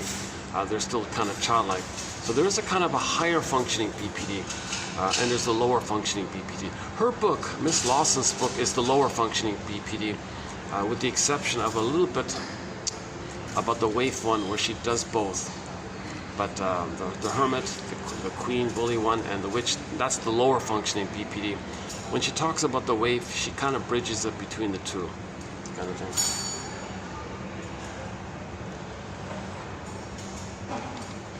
Trust is a major issue between mothers with the BPD mind and their children. Their children cannot trust their mothers for many reasons. She's manipulative, she distorts the truth, or just simply blatantly lies, overreacts, impulsive, unpredictable, poor judgment, unreliable memory, inconsistent, intrusive, no respect for boundaries. Like Alice, who confided in the cat, children of mothers with the borderline psychology may learn to trust a pet more than their own mother. Children of mothers with the borderline psychology never know from one minute to the next how their mother feels about them. It's kind of like a game of she loves me not. The mother's moods can suddenly change from tenderness to rage, suddenly, without warning, creating an uncertain and insecure emotional environment. Okay, Winnicott emphasized the importance of a child's need for the good enough mother who provides enough consistency and calmness so that the child is not overwhelmed with anxiety. Without structure and predictability in their emotional world, children have no reality base, no secure base, no safe base, no rhythm of safety upon which to know themselves. Children with mothers who have a borderline mindset or whatever face a basic conflict. Their attachment to her is needed, of course, yet if the mother is a threat to the baby's brain has got to do something here. What does he do? Well, splitting. Failing to integrate the contradictory experiences of the good with the bad mother reduces anxiety because the image of the good mother is preserved at the expense of the child's identity. So the baby must see the mother as good. That's called a splitting. It's a lie. The reality, she's hurting him, separate. So now you got, in the fairy tales, this is seen with good fairy, bad witch, goddess and demon, heaven and hell. It's just splitting like that. There's no one human mother memory experience, and that mother's human with ambiguity, ambivalence, imperfection, and you can tolerate the confusion. Not confusion, you can tolerate seeing the two sides of her, loving, sometimes disappointing, but you can handle the two. The baby can't handle ambivalence, so he splits it. That's how he handles it. So the borderline psychology is based on the ongoing use of the splitting mechanism. The splitting defense results in a variety of neurobiological effects. As Kernberg, 85, points out, although this type of defense may reduce anxiety in children, it can also result in borderline personality in adults. So if the child, it usually cycles around. If the mother has BPD, the child's going to respond by splitting, and that can lead to the BPD itself. Fear of abandonment is the most common symptom of BPD and is shared by all borderlines, all people with the borderline mind or whatever. The feeling, here it is. The feeling is sometimes described as survival anxiety. So that's why That's why their slogans, no apology. They don't apologize. Why? Because they're in survival mode. What do they got to apologize for if they think their life is on the line constantly? So whatever they do, you know, that was hurtful. The child might say, "Mother, that hurt me. I'm in survival mode here. I don't recognize this. I'm only in survival." They only see themselves. They only see their perspective. They don't have any feeling for the child because they're in survival mode. So what's there to feel like if they're in survival mode? If they're like in panic for their life, kind of, they don't have the ability to, "Oh, sorry baby," or "Sorry child," or "How can I make it right," kind of thing, or to acknowledge their contribution to the child's suffering. You know, a lot of mothers, you know, some story. There are a lot of stories about the mother who drag their kid to the shrink and say, "My kid's all messed up here. Please fix my kid here."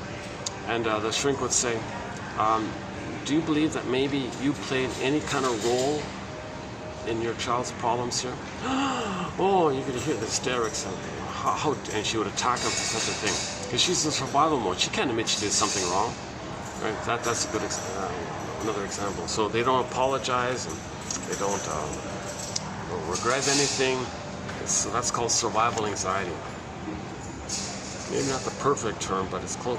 It's an approximate term. Where are we here?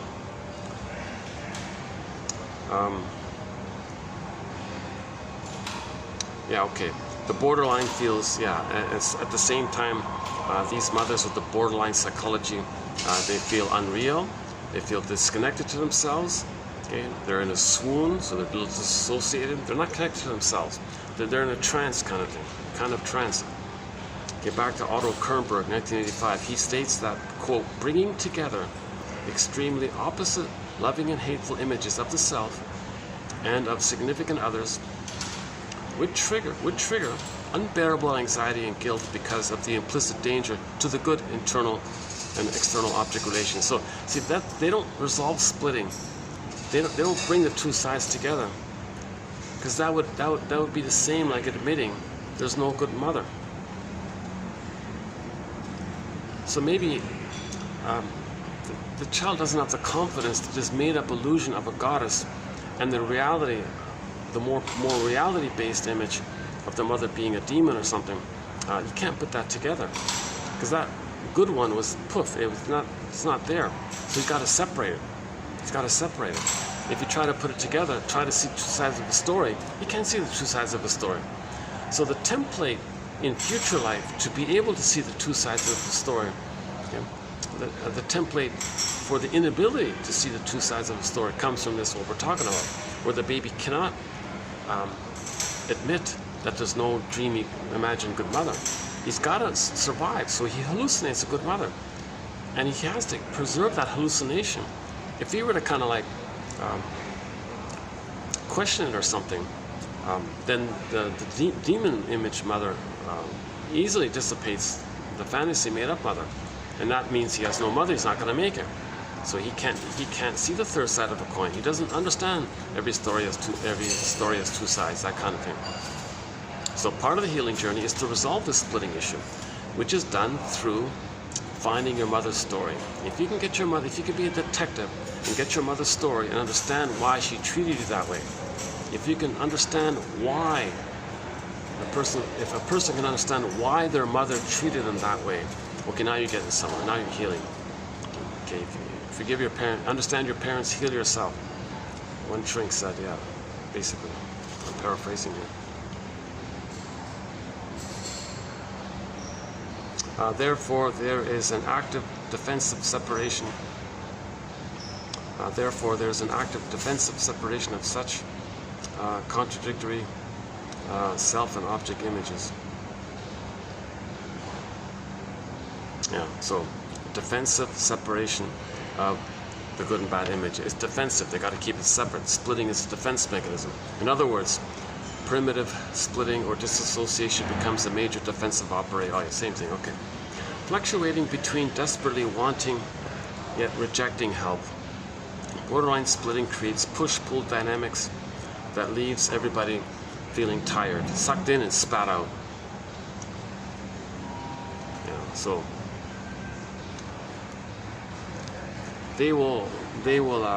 they need help, but they may draw it in somehow, but then they'll push it out. See, you can't help them because they can't admit and accept help, because immediately they see somebody being nice to them as a devouring monster, so they push it out. But they need help, but they maybe get some help. No, that's the monster. So they suck help in and they push it out, kind of thing. Dante, Adams, Morrison, 85 found that discovering that they had damaged their children. Oh, sorry. Oh, these guys. Okay, here's that one about. Here I just mentioned this one already. So three researchers here found that borderline mothers of the borderline psychology were reluctant to participate in their research study because these mothers feared discovering that they had damaged their children. Yet these same mothers expressed the belief that their children had indeed been damaged and need help. So look at that, eh? So you have these hundreds of mothers who are saying, oh, my child's damaged, he needs help. He's so damaged, he needs help. Now, the researchers want to interview the mother. She won't cooperate because she doesn't want to be found out that she's the cause of it. Because she's in survival mode. She can't apologize or feel regret or feel feelings that she has no empathy for the baby. But on some level, maybe at some point, the child did get too wild or something, too deviant or something. Oh yeah, okay, this is too much here. Something wrong with him. But she didn't cause it. That's the thing. Because she's in survival mode. She can't admit that she did something wrong because she thinks she's going to be eaten by her mother in the mind. So she never does anything wrong. So she's always fighting against the mother. And the child's the mother, so she's fighting against the child. Then the split takes place where in reality maybe the child is breaking things too much or something. So she wants someone else to fix the child. Well, she may say that's the whole thing. Okay. Unable to grasp that something might be both good and bad, a person with BPD can only see the ends of the spectrum. Thus the borderline's inability to experience more than one perspective at a time conveys only one side of the story and one part of the picture.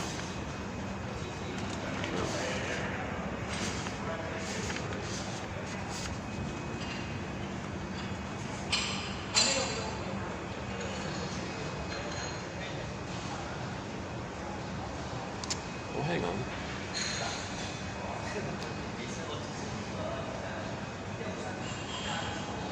Okay. Oh, hang on. Sorry.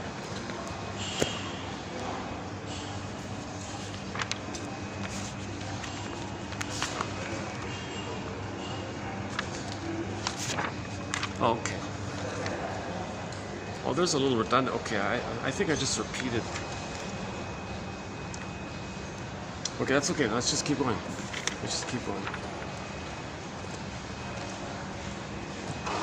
Brendel characterized BPD by instability of affect.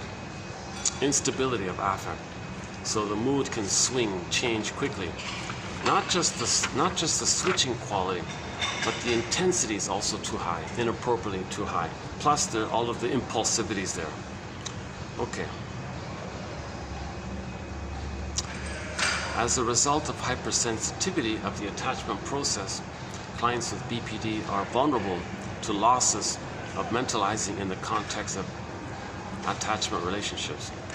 Okay, so the reason women or men with the BPD pattern don't think reasonably or see the two sides of the story or want to be analytic or make inferences or ask why or maybe what was the motivation behind it. The reason they don't want to think broadly a little bit or so-called three-dimensionally, let alone four-dimensionally.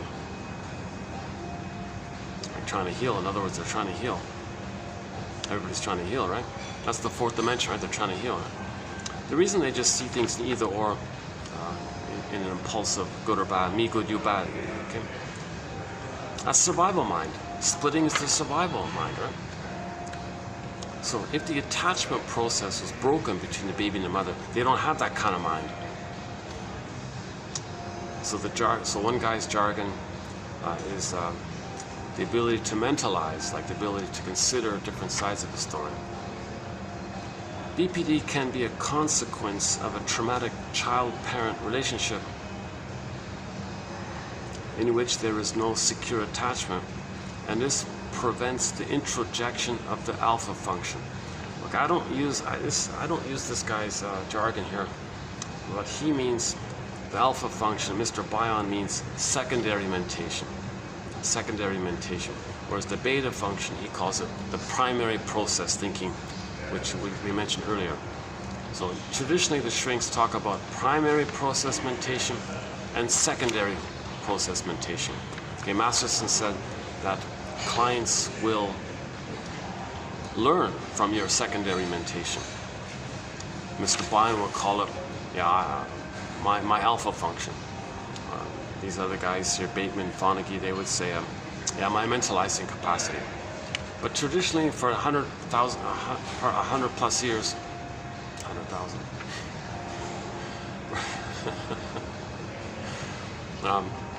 It's shrinks lend their secondary process mentation. Okay, their secondary mentation.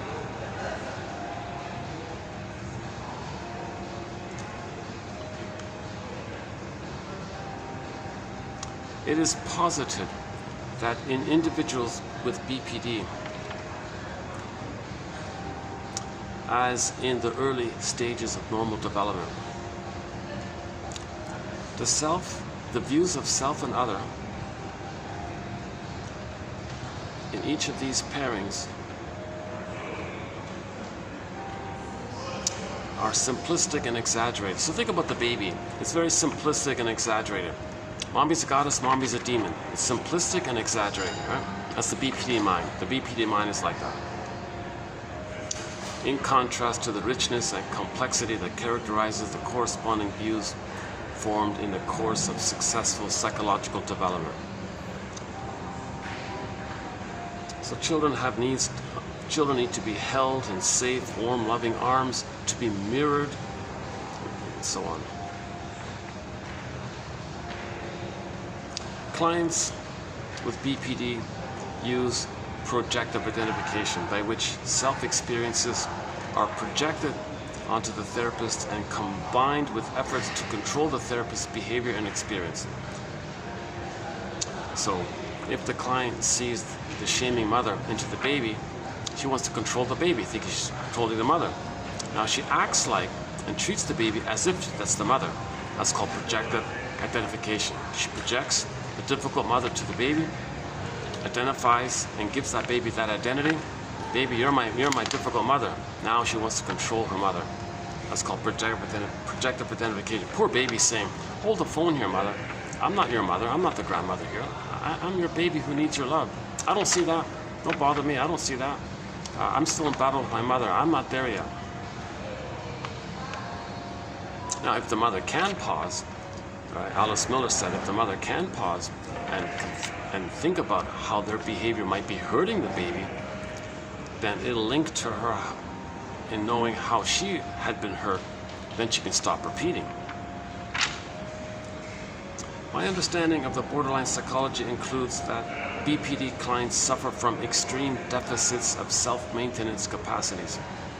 And this quote here, I think, is mainly for the waif. The waif. The higher functioning waif, I mean. Because the witch, the bully, the witch, and the hermit, they're extremely self-sufficient. They operate from the illusion that they don't need anybody and they're superior, so they take care of themselves in that way. It's the waif that doesn't take care of themselves. The waif lives on crumbs and I'm no good, you're good, so they don't really take care of themselves. Okay. Okay, so I mentioned that Miss Lawson has 4 types of BPD mothers. One is called the bully one. She calls the Queen. Like the Queen of Hearts and Alice's Adventures in Wonderland, the borderline Queen treats people as if they were cards to be shuffled, arranged, and stacked so that she can win. Exploits others without remorse. Envious, competitive, longing for glamour, attention, fame, admiration, wealth, etc. The common denominator among borderline queens is emotional deprivation. As children, they felt robbed. Consequently, they feel entitled to take what they need. They relate to others with superficiality and an air of detachment.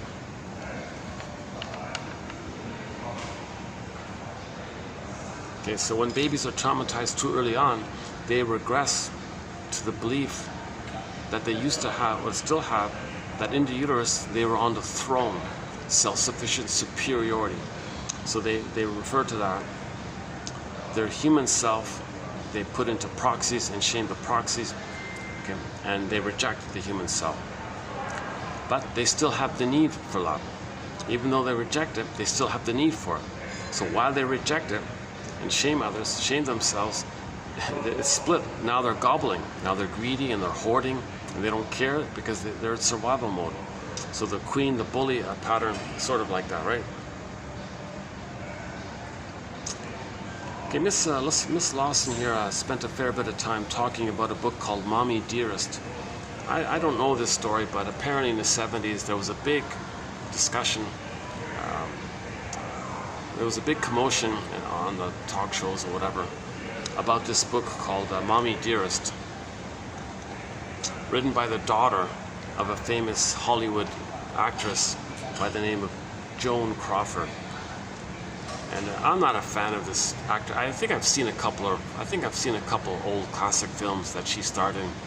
And I remember even thinking at that time, why is she on there? Like, what's the appeal here? This just some angry, I don't know, boring. I found her boring, to tell you the truth. Anyway, she was a big star, this Joan Crawford. 100 films or whatever it was. So her daughter claims that she and her siblings were extremely abused. So she wanted to offer the other side of her, because everybody was idealizing her mother. She said, "This is nonsense. Do you have any idea how she really is at home? You think she's so amazing? You got to be kidding me. I can't take this anymore." So she wrote her little book there about her. And she got the daughter got attacked. The daughter said, "How dare you say something bad about your mother?" Because the people saying this have this about their mother. How, you see, this is funny, right? We have a quote. Here it is here. Yeah, in today's, the second last one here. Oh, hold on a second.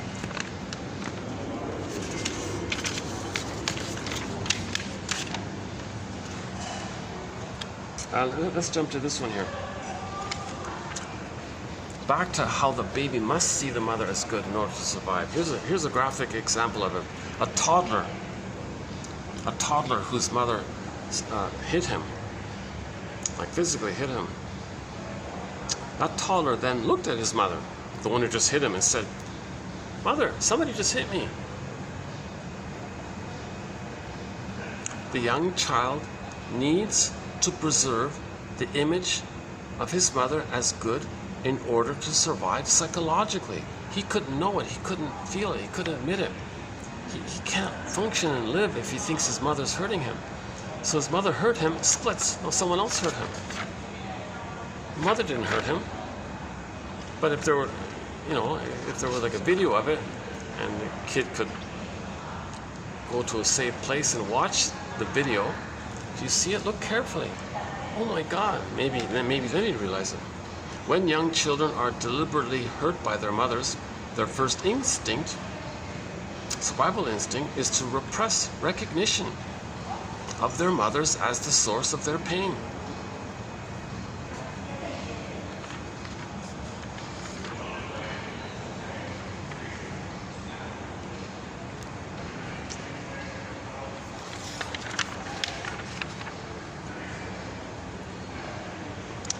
Okay, hold on.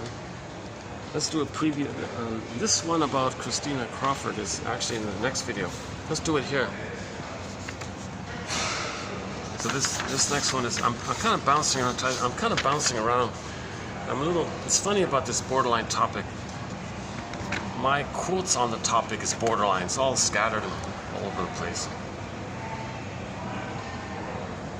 So shrinks typically say, that they don't want to help. They don't want to try to work with the clients with the BPD mind because they don't want to cooperate.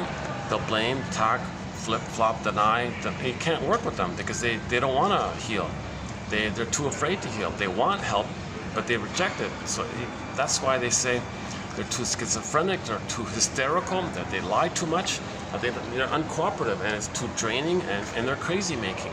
And the clients of the BPD have a knack to drive the other ones crazy because as they're controlling others, and maybe they want to control others, they want to emotionally control others. The shrinks have a lot of work to try to interpret and stay calm and to point things out. Why are you doing so? What feeling is impelling you to say this now?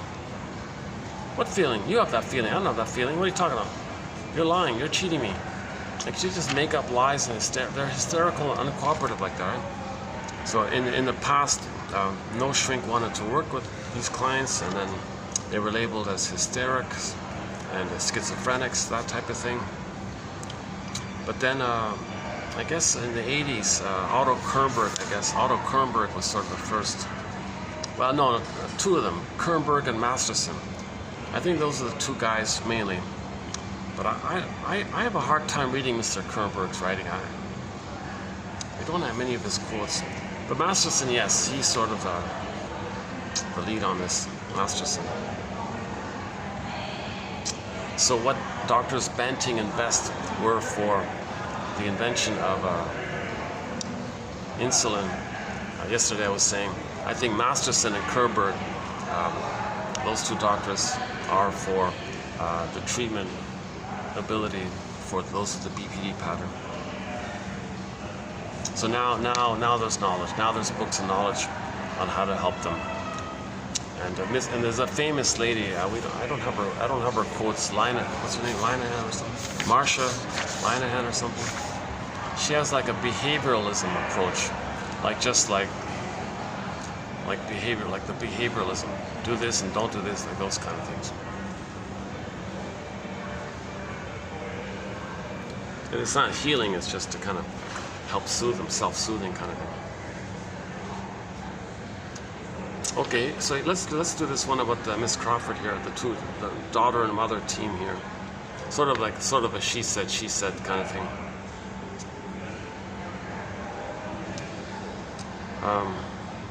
Self-centered queen who periodically transforms into a witch. Okay, Christina Crawford, this is the daughter of the famous movie star. Christina Crawford, the author of the book Mommy Dearest, grew up, described her experience in her famous autobiography, quote, each time I interact with my mother, basically, I ran headlong into an abyss, that black hole where nothing followed logically, where fabrication and anger and turmoil ruled supreme, that place where there was no help, no peace, no escape from that juggernaut of hysteria, I guess. From her throne, in the eye of the hurricane, brandishing her magic wand of obsession, ruled my mother, the queen of chaos herself, Mommy Dearest. Children of borderlines and survivors of hurricanes have much in common. Survival is dependent on finding a safe place, staying low, and not being fooled by the eye of the storm. Okay, now let's talk to the mother. What does the mother say? In a starkly candid interview, Joan Crawford revealed her philosophy for disciplining her daughter. Quote, it's not easy to discipline her, but I'm forced to. When she insists on doing things her own way, she betrays me. She's with me or against me. I find punishing her by hurting her dignity very effective, she says. Very sad. I feel sad on that line there. Borderline mothers may use denigration as a method of discipline without being aware of its destructiveness. Those who use it intentionally are severely disturbed. but are not likely to seek treatment because they believe in their sovereign right to discipline their children as they see fit. Mother's right, it's my right. I gave them life. I do what I want. No. Go to Gibran's poem. Mothers don't own their children like a thing, like a property. Life's longing for itself, nature's greatest miracle. Got to respect the mystery of nature's greatest miracle. They believe that a child, so these mothers, these borderline mothers, I mean the witch and the queen one, and the hermit one, and the stinger waif one, I guess, they believe that a child must be hurt in order to learn appropriate behavior because that is what they were taught as children. Okay, only mothers who are unable, only mothers who are unable to remember the pain of their own denigration.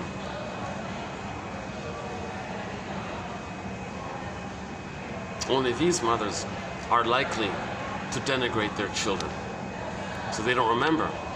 See, if that mother can remember that she was shamed by her mother, she won't shame her daughter. But the reason she shames her daughter is because she doesn't remember that her mother had shamed her. So that's repetition compulsion. See, we heal from this stuff if the mother can, first say, well, two versions. The mother can pause and say, wait a minute, my mother hurt me, I'm not going to hurt my daughter. Or B, wait a minute, am I hurting my daughter? Okay, that now I get it. That's because my mother hurt me. Okay, that's the other way. They can heal, right? The BPD witch emerges when the mother and child are alone. Borderline mothers have difficulty allowing their children to grow up because they're using them. They don't want them to be independent because they need them around to shame, and because their mother shamed them. They need somebody to shame, to replay how the mother shamed them, because they are the shaming mother, so they need somebody to shame them. They need their child to play proxy of their child's side, so they don't want them to grow up.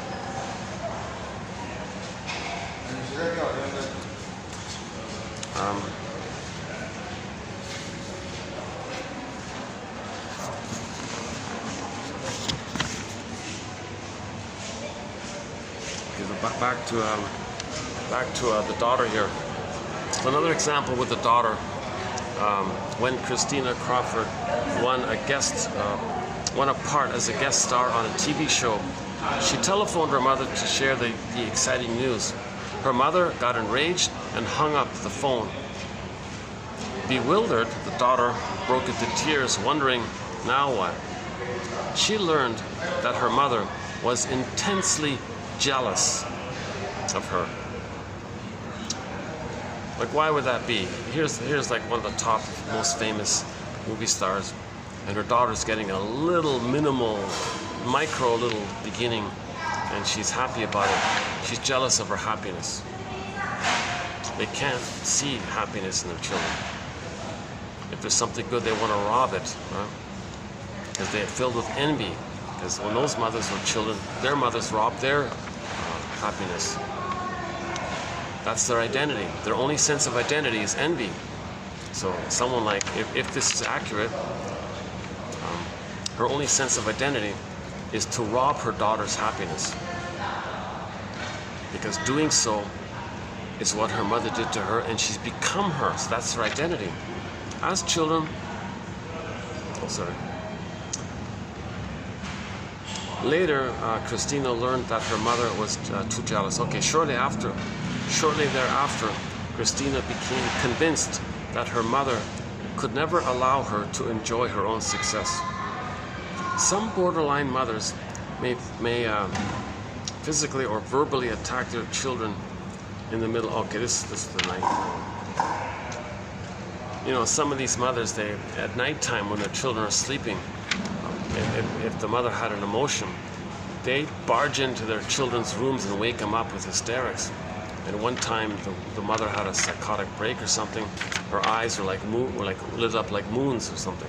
The pupils dilated so much, and the daughter freaked out. You never forget that, she said. when you witness somebody having a psychotic break, you never forget that, she said, right? So her mother had those things. I don't know if she was on medication or those kinds of things. I don't know. I didn't get into the full story about it, to tell you the truth.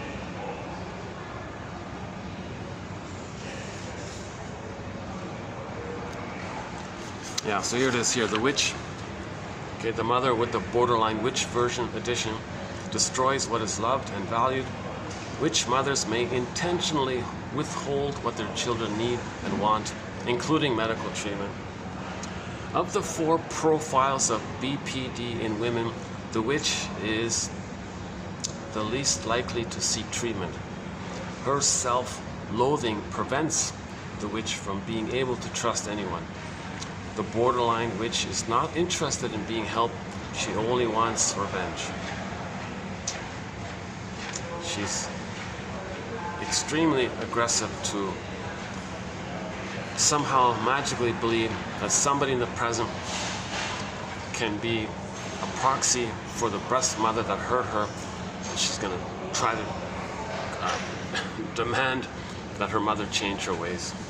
But nobody in the present is the mother back in the nursery, so she's getting angrier and angrier. She's kind of stuck like this. Like the witch in Hansel and Gretel, she has a keen sense of smell for human weakness. Witch mothers know what to say to hurt their children, and they're very intuitive, right? They know hyper antenna, so sensitive, so hypersensitive. They know in the moment what to say to shame their kids, right?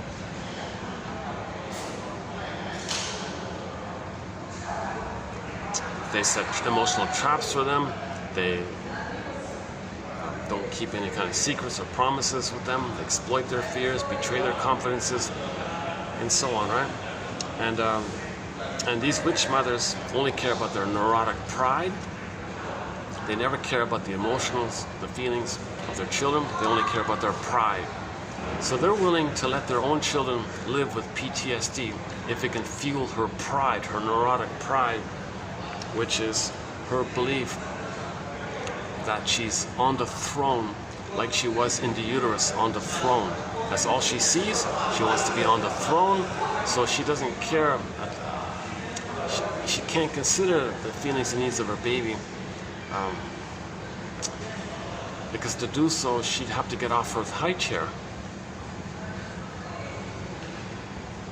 The high chair in the uterus, even. Well, here's the one. Just as the diabetic must learn to manage sugar intake and output, the individual with BPD must learn to manage emotional input and output.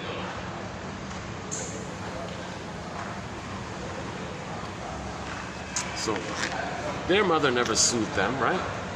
The mother with BPD, they didn't have a mother who held them and soothed them and sang lullabies or whatever. They didn't have that positive maternal holding environment to be held in their mother's arms. Maybe they were never even held. Some mothers have never, ever been held skin to skin. Not once. The mother never held the baby skin to skin. Maybe the bath might be the exception, I guess. And maybe even in the bath time, she would rough handle the baby, terrify the baby. The way she's brushing, the way she's washing the baby, she might be doing it rudely and aggressively. And that child is terrorized by this, and has an image in his mind of a voracious lion or a tiger or something who's going to devour her, scar her and all this, if the mother's rough handling and rude in the way she's washing the baby. Oh wow. There's a...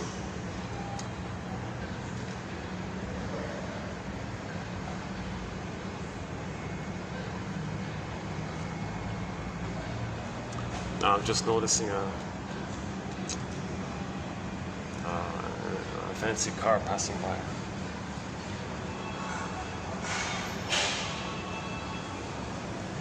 Well, once there was an antique car. Yeah, one time there was an antique here, like a 60s antique car.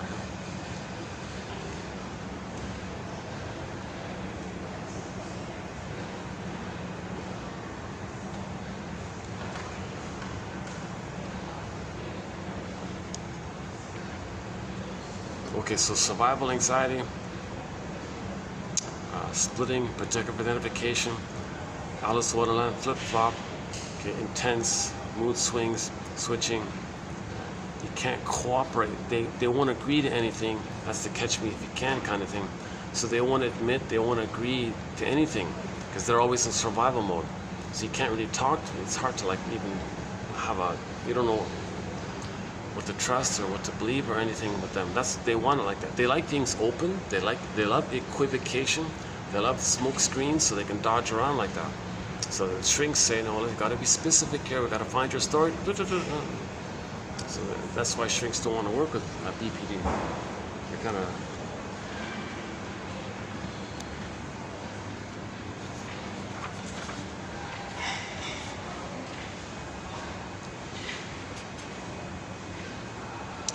I do have one from that Miss Linehan one in tomorrow's quote. It is by making these individuals different in principle from ourselves that we can demean them. Yeah, so let's not demean them. They're traumatized. And perhaps at times we demean them to make them different as our defense. Once we see, however, that the principles of behavior influencing normal behavior, including our own, are the same principles influencing borderline behavior, we will more easily emphasize and respond compassionately to the difficulties they present us with. So you can understand them. They're just a more exaggerated, painful version of the average person. They're just more wounded than the average person. More afraid, can't trust, more in survival mode. Normal people also want to feel safe and have their needs met. Oh, here's another fancy card. Oh, must be a local, I don't recognize it, must be a local brand or something. Or maybe it's a fake one.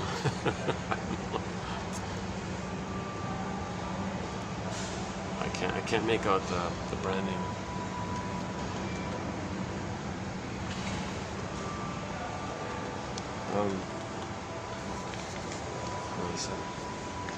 Okay, let's see if we can offer a little more clarity here. Let's dig up some of the earlier quotes here. So message, okay, so messages from the bully one. Never enough, not good enough, never, they always say never enough, and never good enough, rules don't apply to me, I deserve more, I'm special exception, I resent you wanting something from me. Okay, the borderline queen experiences what shrinks call oral greed. Oral greed. The desperate hunger of the borderline queen is akin to the behavior of an infant who has gone too long between feedings. Imagine a baby who's physically hungry, like physically starving, thinks he's going to die or something, doesn't know, mother's not attuned to the baby's hunger. Starved, frustrated, and beyond the ability to calm or soothe herself, and then finally, let's say the breast appears. Now the baby's gonna grab, flail, wailing, desperately, panicking, manically trying to suckle, right? And maybe in the fear of it all, the poor baby gags because she put the nipple went maybe too deep or something. So now the baby's choking and gagging and spitting and coughing and all this because the baby sees the elusive breast. Now the baby is like a hungry wolf guarding her food. Okay, similarly, the borderline queen does the same thing. She takes more than she can, greedy, hoards, etc. Just because maybe she does it in case the nipple will be removed prematurely, like it was for the baby. All children, okay, here's a key, I think here's a key one here, about the showiness of the bully pattern. All children need to bask in the glow. This is 2788, by the way. All children need to bask in the glow of their parents' admiration, the caregiver's adulation of the young toddler. The mother's adulation of the young toddler as she sets out to explore the world is crucial to healthy emotional development. As a child, the borderline queen was shamed, ignored, etc. when she tried to elicit this crucial response. Thus, as an adult, the queen still looks, the bully woman still looks for these needed responses. Like the mother says to the baby, "Look at you, all right." You know, like if the child does something, you know, stands on a chair. "Oh, look at you, how wonderful. I see you, look at you, how wonderful you are." So the mother's meant to admire this, like the baby's like a little god or something. She's meant to adulate, like she's meant to maintain the child's delusion that he's a little god. Up until 18 months though, we're talking about up until 18 months. So up until 18 months, the mother's meant to accept that the child thinks he's a little god and all this. So when the child's doing stuff, the mother's got to go, "Wow," and bow. "Oh, you're God." That'll dissipate at 18 months. But if the child didn't get that phase, if he didn't get that kind of mirroring acceptance, allowed to have that phase, then he's stuck there. For example, this one woman needed to look wealthy in order to feel valuable, and admitted that she only married for money. For that purpose, she wanted the biggest and best of everything, intensely competitive with her friends, attempting to evoke envy in others. She spoke openly about her expensive vacations and the price of her possessions, etc. So that's the bullying one, right? The witch one doesn't care too much about that. The witch just wants to see good things destroyed, right?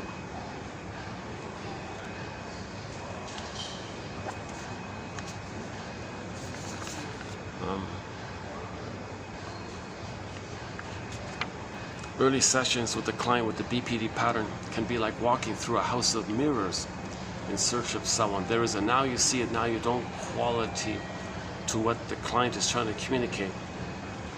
Clients with this pattern may change subjects frequently, often several times within a session, and their presentations will be laced with lapses and silences, premature conclusions, jumping to conclusions, mountain out of molehills, unexpected intrusion of unrelated issues.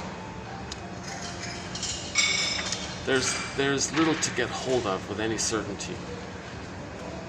Repeated reversals, rapid changes of affect.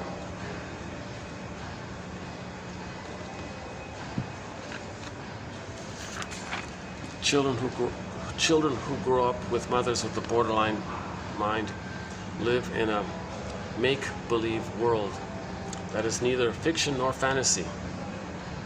Borderland. Children live in borderland, right? The mother's world.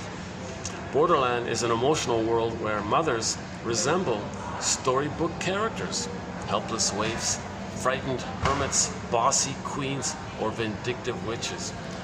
Like Alice and Alice's Adventures in Wonderland, children in Borderland are puzzled by the contradictions of their world.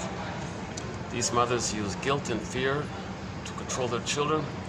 These children feel emotionally imprisoned, unjustly accused, always guilty, sentenced without a trial, right?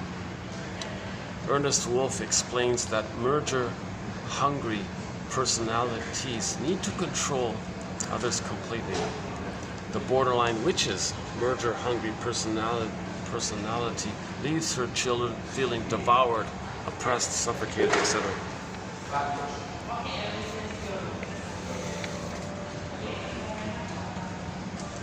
Here's my favorite one. Here's my favorite one. The one that begins with although. Although borderline mothers may love their children as much as other mothers. So let's take that as a premise, that these women with the BPD pattern, let's say that they love their children the same as any ordinary mother loves their child. Let's just imagine that, okay?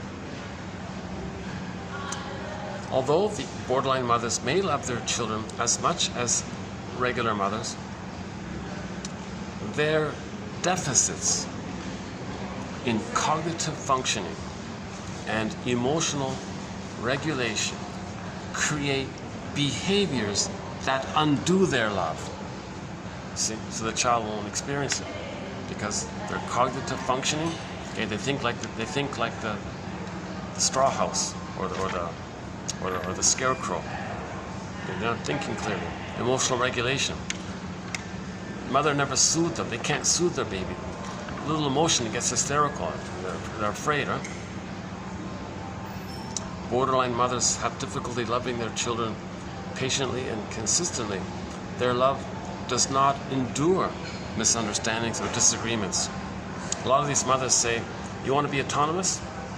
You're separating from me? You're not one with me? Then you're against me. It's this binary either or. So the mother will say, oh, you're with me, or you betray me, you're against me, you're my... That's a borderline. Maybe that mother loved the baby, but because of her own trauma, she's in panic mode. If the child is autonomous, she thinks the child is betraying her. So she might say, well, you're with me or you're against me, baby. What is it? You're mine or you're not mine? Make up your mind. And a lot of these borderline mothers don't include their daughters in the will. Like that Christina woman, she said, yeah, she took me out of the will.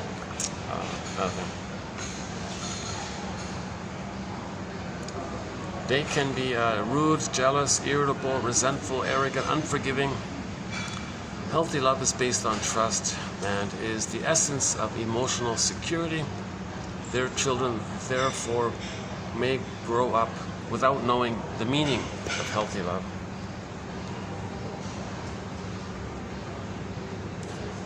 Yeah, so the cognitive style seen in borderlines consists of a lack of focus or attention to the matter at hand, a balanced understanding of an event is impossible to achieve.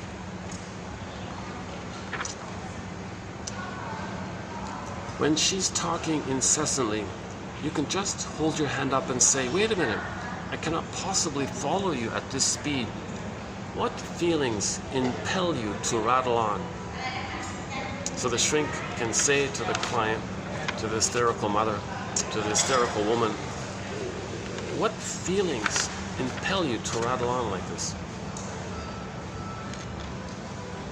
Let her talk more directly about her feelings. And the shrinks are advised not to use the word fear. Use the word anxiety. Because anxiety refers to the past.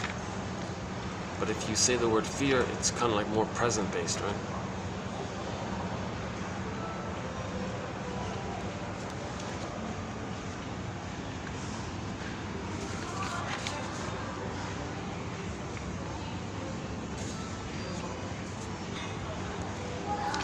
So one BPD mother was going to threaten to quit therapy.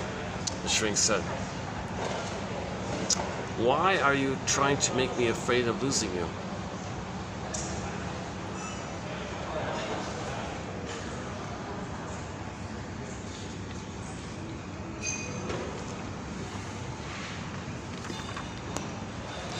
And Miss Lawson has the example of the crazy, quote-unquote crazy, of borderland. So one example of borderland is James Thurber's 1931 comic tale, The Unicorn in the Garden. Okay, you know, I covered this story about the unicorn in the garden in in each of the past 3 videos just done. So I'm going to skip it this time. If you want my kind of summary take on it, can I refer you to the past 3 videos I ran? It's a short story. It's just like a 5-minute short story.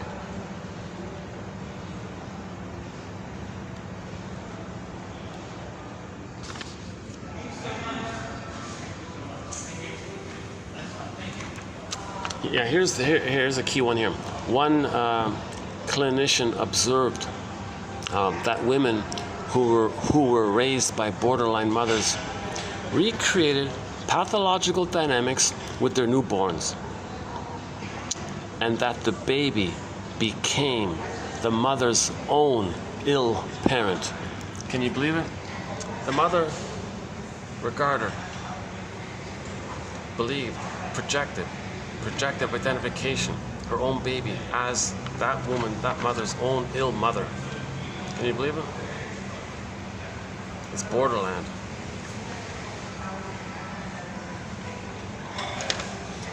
And if a child does, let's say a child does go to a mother with a borderline mind, the mother doesn't soothe the child. She does the opposite. She frightens them. So she makes it worse. So this is sort of a mild example, but it still conveys the point. TQ 2787, the second last one here, beginning with when children. When children bring concerns to their attention of the borderline parent, they receive a response that either increases their distress or entirely dismisses their concern. A child who is worried about not passing into the next grade might be told, quote, "And then you won't be with your friends your age. You'll be behind forever. Why didn't you study harder this year?" The borderline mother absorbs and intensifies the child's fear, quote, "And then this and this could happen," and is unable to reassure and comfort the child. Glick, Koff, Hughes, and Mellman, 1998, report that daughters of borderline mothers, quote, "all reported painful memories of turning to their mothers for comfort and feeling worse afterwards." So children will generally say that they feel worse afterwards, not better. You run to the mother for soothing, understanding, discussion, try to process it. Oh boy, what a mistake, you felt worse. Many adult children of borderlines develop headaches after visiting their mothers or talking to them on the phone. Just can't wait to hang up the phone kind of thing, right? So these mothers intensify the child's fear, because the child's fear triggers her fear. And she can't regulate the fear. She can't regulate her own fear, so everything's intensified. And now she's attacking the child and blaming the child. Why didn't you study harder? Your fault, not my fault.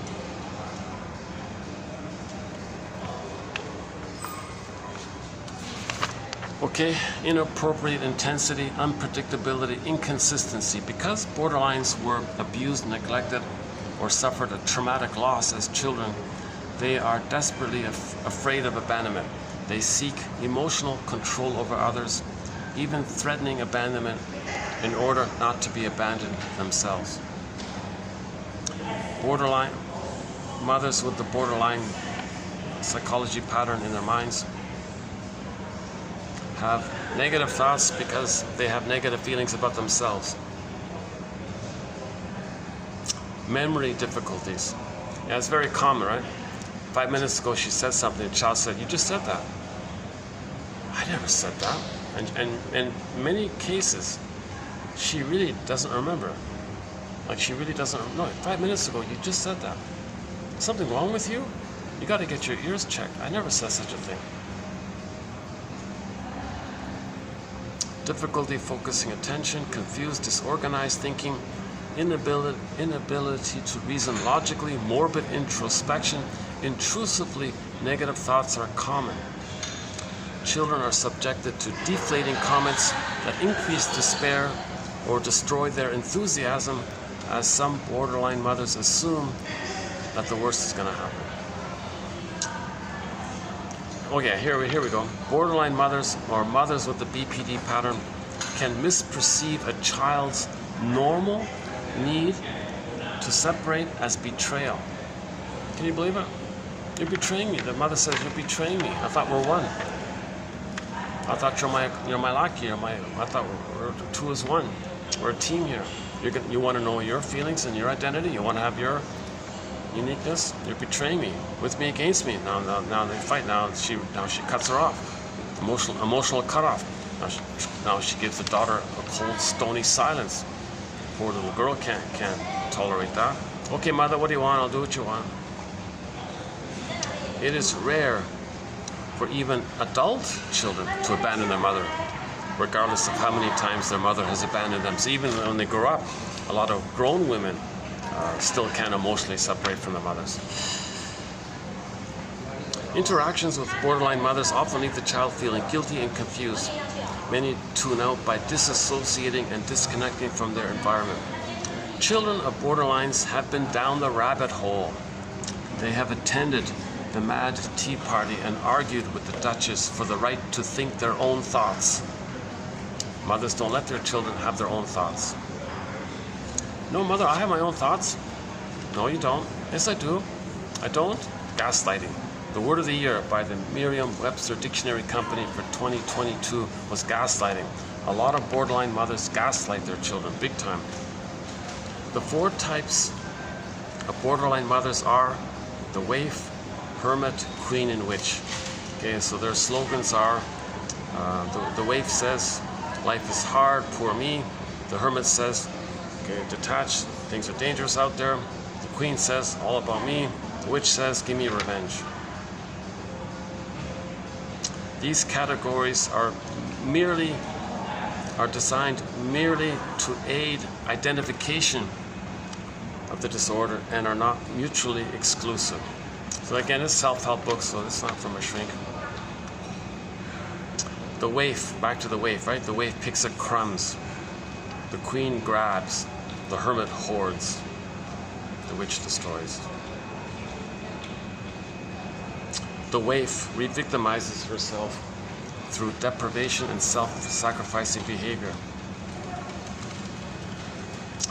The hopelessness of the waif who resigns herself to deprivation. What about the hermit? The hostility of the hermit may take the form of biting sarcasm, unreasonable demands, stony silence, shouting people out, rarely acknowledges mistakes or apologizes for inappropriate behavior. The survival instinct prevails when the self is endangered. For the hermit, it is a case of self-defense, and he or she sees herself as innocent of wrongdoing. So in a way, the hermit and the bully are kind of the same. One's the extroverted, one's the introverted. Or on the Enneagram, the line between the 5 and the 8, there's a line there. When the hermit feels safe, he becomes more like the bully. When the bully feels stressed, he becomes more like the hermit. There's like a line like that. Or the 5 regards the 8 as a proxy for them. Meaning the hermit regards the bully queen as a proxy for them. Again, proxy when someone else behaves for you or feels for you, plays a role for you, does something for you, that kind of. So there's a kind of line like that between these two here, the hermit and the queen one, Miss Lawson's model here. Likewise with the other two, the lower functioning wave, okay, the stinger wave, there's a higher functioning wave, that's the more helping others one, that's the higher functioning one. The lower functioning wave, okay, that's the unhealthy 2, and the witch is the unhealthy 4. And on the Enneagram, the 2 and the 4 have a line. So if the 4 feels safe, they might become, they might try to be a little nicer actually, or reach out for help or something. If the 2 feels stress, they might become more witchy. So the unhealthy wave under stress might become witchy, right? So the 2 and the 4, there's a line on the Enneagram, and the 5 and the 8, there's a line on the Enneagram. Oh, hold on a second. It's filling up here. Okay, let me move here. Hold on a second.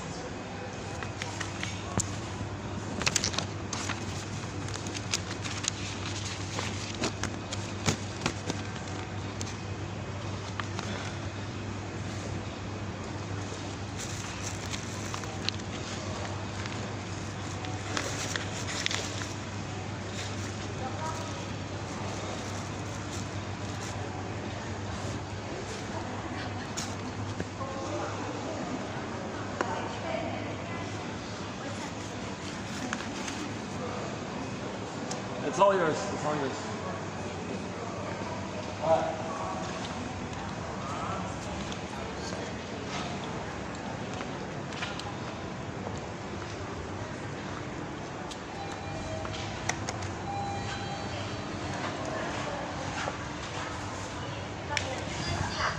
Going up.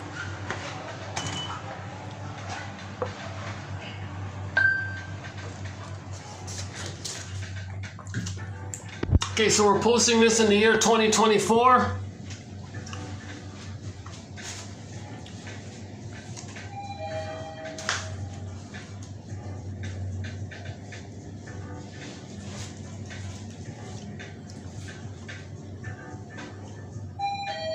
ชั้น 6 ค่ะ 6th floor. Doors opening.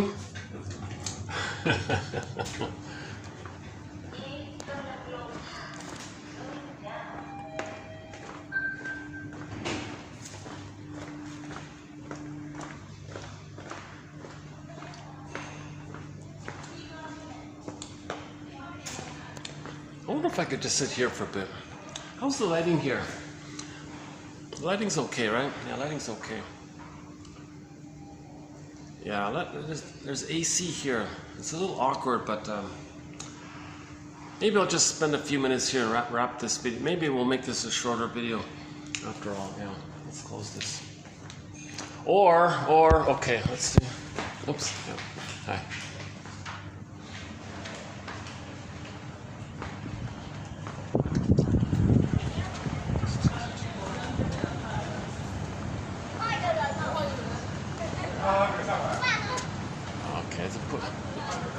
It's pretty busy out there. Okay, that's not. I'll just stick to this one.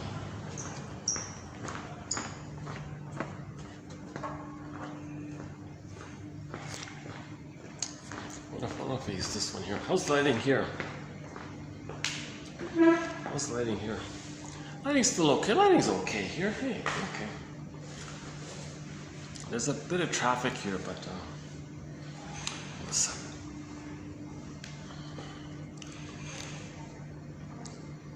Okay, there are a few more quotes that we've done already about the BPD pattern. Yeah, I think maybe we'll just leave it here. So this has been 89, right? 27, 89, and I'll do one more. I did a preview of some of them already. I didn't do the whole list, so let's save it for the next video, and I'll see you then. Yeah, and the next video will be the last video on the BPD pattern for the time being. And I'll give it a rest. And lesson learned, if I'm gonna go into this BPD pattern, I'm gonna go to the shrinks. I'm not gonna use self-help books. It's just too fluffy. It's just too impressionistic. It's just too hysterical. It's like a soap opera a little bit. I feel uncomfortable with all these kind of broad, sweeping labels like this. You know, yes, it's fun a little bit. Maybe we can think of it that way and all that, but I mean, you know, when you're teaching, sometimes you gotta make it lighthearted somehow. But the best thread, or the best threads to understanding the BPD pattern is the thread on the splitting defense. So we have a whole booklet on the splitting defense. That one there. Another booklet on projective identification. If you study those two defense mechanisms, and of course number 3, identification with the aggressor, that one there, okay, and repetition compulsion, number 4, okay, and symbolic acting out, Janoff's one, or transference acting out. Yeah, it's all linked like that, right? So repetition compulsion, transference acting out, symbolic acting out, or simply just transference and projection. All those are kind of together. If you study those four booklets, that's pretty much the mind of the BPD mind, right? Oh, sorry, and translogic, another one, translogic, that's another one, key one there. Another one, the double think one, the flip-flopping one, the double think. The self and the mother are kind of fused, so it can flip around all the time. So just quickly, mother shamed the baby. In the mind, the memory is there, mother shamed the baby. New situation. Proxies, the other person plays them, they play the shaming mother. repeat what happened. They shame themselves, but they see themselves in the proxy, so they shame the proxy, meaning they're shaming themselves. They feel badly by this, because they shamed themselves again. But they had to, because that's what the mother did to them. So hocus pocus, auto-hypnosis, double focus, Alice in Wonderland. The one they just heard in the present, they will suddenly now think, imagine, flip, flip, they'll suddenly think, in the magic roar, they'll suddenly think that the victim is the mother who hurt them originally back in the nursery. Now they're in talionic mode to fight against the victim. So the proxy first played their shame self, then the flip, the proxy is the boogeyman monster from the nursery. And now, in that mode, they want to change the mother. The proxy being the mother, they want to change in their anger, they want to coerce them to change to be the good mother in the past. See, it's all wild like that, right?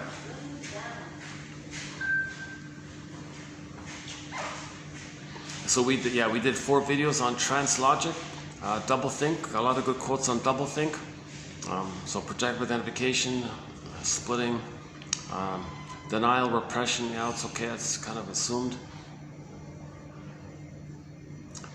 James Grotstein's, we have more quotes on the BPD by Grotstein, Masterson, Kernberg, Althea Horner. Did she cover it? I don't remember. Maybe not. Maybe not. She talked about object relations theory in general. Oh, that's another topic. Object relations theory. Oh yeah, another topic. Masterson's model about the relational units in relation to the splitting. In the relation to the splitting. So what the mother does to the child is, the child has autonomy. Mother shames him. Now the child's crying. Okay, that's how the mother brainwashes the baby and makes the baby dependent on her. So then, when the baby's crying or something, then maybe she'll give him a cookie. Here you go, here's your cookie. So he's rewarded when he's down and out. But when he has autonomy, for his autonomy, she punishes him. The memory of that is called WORU, the withdrawing object relations unit. Okay, then, out of the pain of it, of course, the mother can't totally abandon him, so finally she'll do something. Oh, here's a cookie. Throw candy or something. So she's rewarded for regression. That's the brainwashing mechanism that the mother does to the baby to make the baby not grow up, not leave her, not betray her, because she needs someone to continuously play A, her shamed, unloved self so she can shame, B, someone who she can then flip and see as the abusive mother who she can try to change in her talionic revenge to aggressively make her mother be a loving mother, sees the baby as that mother that she's trying to change. So she needs someone there to shame and to try to change, because she's still looking for mother's love. You see, this is all a defense against mourning. See, if a person doesn't mourn, they're doing these awful things. The goal is mourning. The purpose of all this is to mourn. But how do you mourn? If you have no identity, how do you mourn? If you can't feel sadness, how do you mourn? Well, first things first, be a detective. If you're being a detective, that leads to empathy and identity. As you're getting empathy and identity, then the feeling comes up, sadness comes up. Now you're doing the mourning process. So Bruce Springsteen, Independence Day, Toronto on YouTube is a beginning point. Rosanna Deerchild's quote, the more I learned of my mother's story. How's the time here? How's the battery? Let's see. Battery's holding up? Okay. Rosanna, an indigenous elder, says, the more I learned of my mother's story, the more of a person she became to me, like a person. So see your mother as a person who's wounded, okay? But you gotta face the truth that there was some balance there, that she wasn't able to love. Now, she would have if she could have, but she didn't. She couldn't, so she didn't. But even though she didn't, there was still some, like Springsteen says, maybe there was still some kind of efforts. And maybe there was, in her own little way, maybe she did kind of offer some love. Try to see the balance of it all, the three-dimensionality of it all. The third side of the coin, look for the third side of the coin. Okay, for more on this, go to TQ 2599, Route 66. Hey, it's not bad here, actually. Look at that, there's enough light here. What time is this? Okay, I gotta make a note of this. Maybe this is doable here. Maybe this spot here is good. Usually when I came here, it was just constant traffic right in front of me. I'm right in front of the doors here, and the elevators and the other doors. I could never do a video here. This is the longest I've ever been able to kind of sit here. And the pool's way too busy, so I'm not going to go on the other side of it. Plus, it's way too hot. I got to find an AC room somewhere, somehow.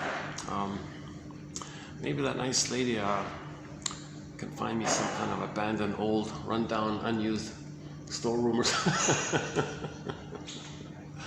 I can use it. As long as it has a fan or AC, I can use it, you know. When I get into a quiet room, I can get into a flow. I can speak more quickly, more smoothly. If I have my guava juice, that's like what spinach was for Popeye. Unfortunately, it's gone now. I feel kind of sad about that. For a little while there, I was able to, a shop was selling fresh pressed guava juice. Didn't last very long, but for the short time I had it, a half a liter of that guava juice energized me. I felt great. I felt refreshed and calm, and I could go for 10 hours on it. It was just a natural, fresh pressed guava juice. It was a good fruit, I guess. It was a short experience. And now I'm missing it. And there's no other good quality, like affordable fruit juice. I'm using tangerine juice as that's okay. A little bit coconut water, that's okay. But it's not like that with the guava juice. That was like a super food for me.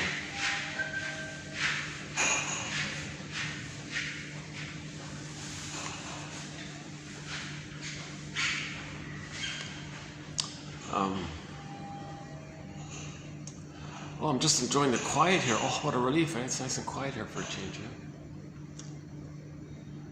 Just a few plates clacking around.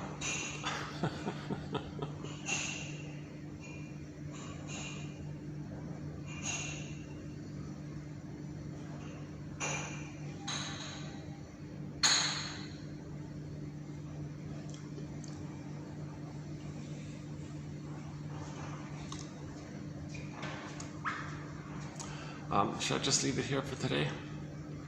I still have a bit of time, right? Yeah. I tried to get an early start. It's only 2. Yeah, I've got some time here. What is it? 2:28 here. Yeah, I've got time. Hey, look at that. Eh? You know, I saved myself 2 hours because I came here. Otherwise, right now it'd be like 4:30 at this point, right? Oh, hold on a second. Let me do this then.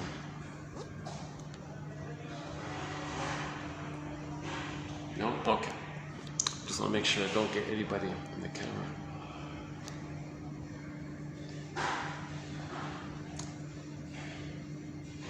So this, you know, to highlight the positive side of all this, it gives us empathy. Like I feel a little more empathy myself if I meet anyone with the BPD pattern. Number one, I can recognize them more clearly now, right? That it's a form of PTSD. Just think of it that way. That's the simplest thing to do. Just think of BPD as a form of PTSD. Now we all know if you meet somebody with PTSD, okay, you kind of have empathy already because some kind of shock trauma took place. Now BPD is a kind of relational shock trauma. So it's about relational dynamics, whereas PTSD is more like your physiology in your body, and you're always stressed and revved up, and little things can, you know, get you upset or something, or hypervigilant, But the BPD is sort of like that, but it's in terms of relationships with people. A lot of overlap, of course. And now here's a doozy, right? If the baby had PTSD, it can be buffered over with the BPD. And then in midlife, there's a delayed onset of the PTSD that took place in childhood. Now the person has both PTSD and BPD. So that's called a nervous breakdown. It'll be too much, right? So then they begin the second journey in midlife. Then they say, oh my God, something happened here. What's going on here? Now that question, you know, what's going on here? And now you become a detective. Now you're curious. What happened here? That I believe a lie my whole life? Okay. So the death of unreal hope is the birth of new life, says Janov. That's my #1 favorite quote of his. Let's see if I remember. So post-trauma, we have this unconscious hope for the fulfillment of old unfulfilled needs. So, so the truth is, when you accept the pain, you give up unreal beliefs. Okay. The mother didn't meet the baby's needs, and you'll never get it. You didn't get it, and you'll never get it. So it's the death of unreal hope. That's the birth of new life. Okay, I think I missed it a little bit. If you look it up in the Janov quotes, you'll find it, yeah. I gotta say, those 26 videos on the work of Arthur Janov, they're excellent. They're excellent 300 quotes. You want 300 excellent quotes? Or think of it as Janov 101. If you want a good Janov 101, likewise, if you want a good psychology 101, that's it right there. Those 26 ones, those 26 videos. Click the more link, you'll see it below. Okay, I might as well mention it for just a trivial, minor administrative fee. One can get this entire encyclopedia, 2,000 pages, single space, 10,000 quotes on their iPhone, which they can read, you know, on the beach side or whatever, on the pool side, offline. And your mission, should you choose to accept it, okay, Robert Bly, is to read this stuff 10 minutes a day. Pick out one. Okay, again, your mission. Ask yourself, what does this quote remind me of? Or what's the hardest thing about this quote for me? Or what's the most interesting thing about this quote for me? Or why do I like this quote? What is it about this quote? Why did I choose this quote? Come on, be honest. Why did I choose this quote? What feeling do I have about this quote? Just do something, like just follow up somehow. Just a little bit. Just a little bit. It's okay. Every day, 10 minutes. Pick one quote and just a little free associate. Free associate. Just freely say what comes to mind. Just freely say what comes to mind. And notice when you resist. Okay, that's when the feeling came up. And notice that. So you stopped free associating because the feeling came up. Identify the feeling, and that's why you changed the topic, and that's why you stopped, because the feeling came up. Just notice that feeling that came up. Now, if it's just a sensation, the idea is to see if you can upgrade it to a feeling, to see if the feeling can metabolize the sensation. Now you're getting to the second brain. You want to get all three brains involved: the sensation visceral brain, okay, the mammal feeling brain, and the neocortex thinking brain. So we have, again, three brains like that, right? We have three memory systems, three lines of consciousness, three brains, three minds, three memory system, three lines of consciousness. Okay, the first is visceral, survival, the middle, mammal feeling, and the third. You want to get all three together, like on a stage, as if it's your favorite rock trio or musical trio. Playing music together, getting along, communicating with each other. Likewise, we want our three brains to communicate with each other and be together and make us aware. You need three to make us aware. Just like you need three on stage. Just like the classic rock band Triumph, there were three guys on there and they made some pretty good music, right? Lay It on the Line, Tears in the Rain, Young Enough to Cry, Moving On,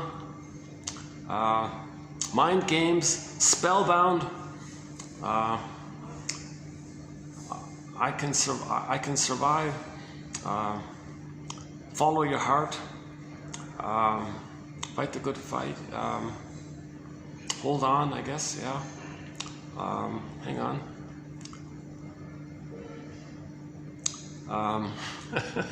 And a few more, yeah. So Triumph, the classic rock band Triumph, it's a trio, right? We have some of their songs are on our soundtrack. They got some good songs. Actually, I recently included a cover of Lay It On the Line. That's sort of their main hit, Lay It On the Line, right? The one done by the cover singer Alyona Yaroshina. She does a very good job. She does a very good cover of that song, Lay It On the Line.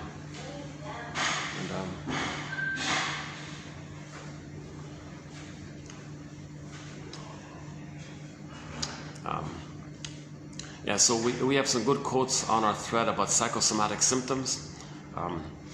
So that's a very good chapter. That's, you know, we had a very, oh my God, recently we posted a quote by Capex, K-E-P as in pizza, E-C-S as in Sam. Okay, check out that quote by Capex. That's a great quote. That's really a great quote.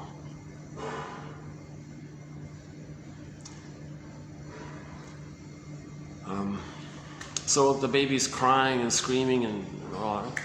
Now if the mother shames it, where does the energy go? That energy turns inward to the organs. Those organs are going to be overflooded with this energy to those organs. And some of those organs, name an organ or whatever, will spelch, like they'll have like a problem. It's as if that psychosomatic symptom,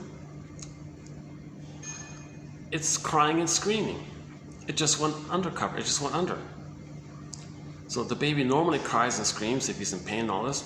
Mother shames him. The energy of it goes in.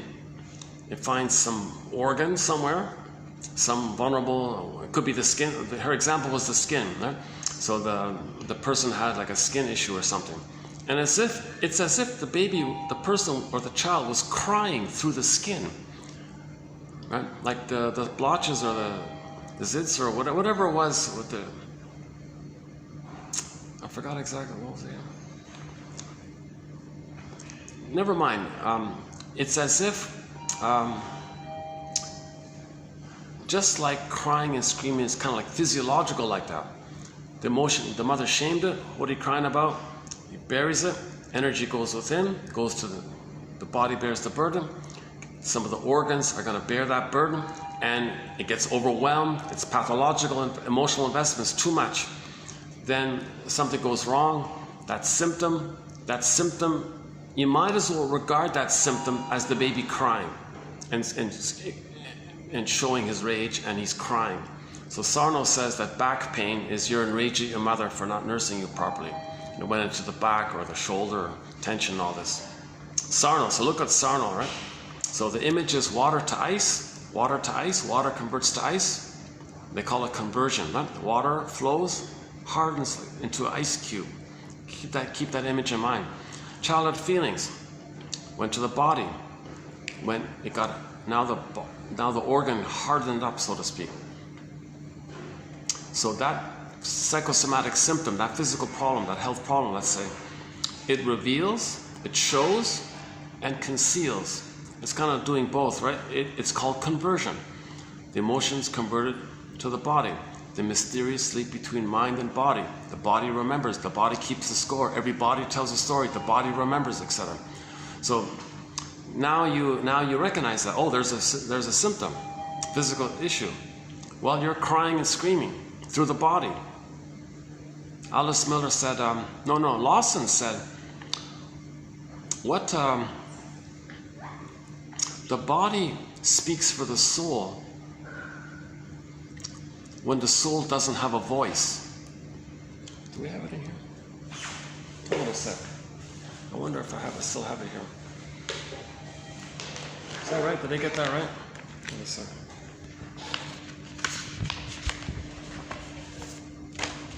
It's not a little inconvenient here. Hold on a sec. Let's try this. Okay, sorry. Give me a second here.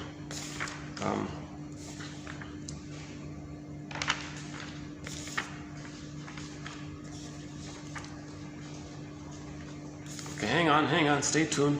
Here it is. 2786, the last one here, 2786. Okay.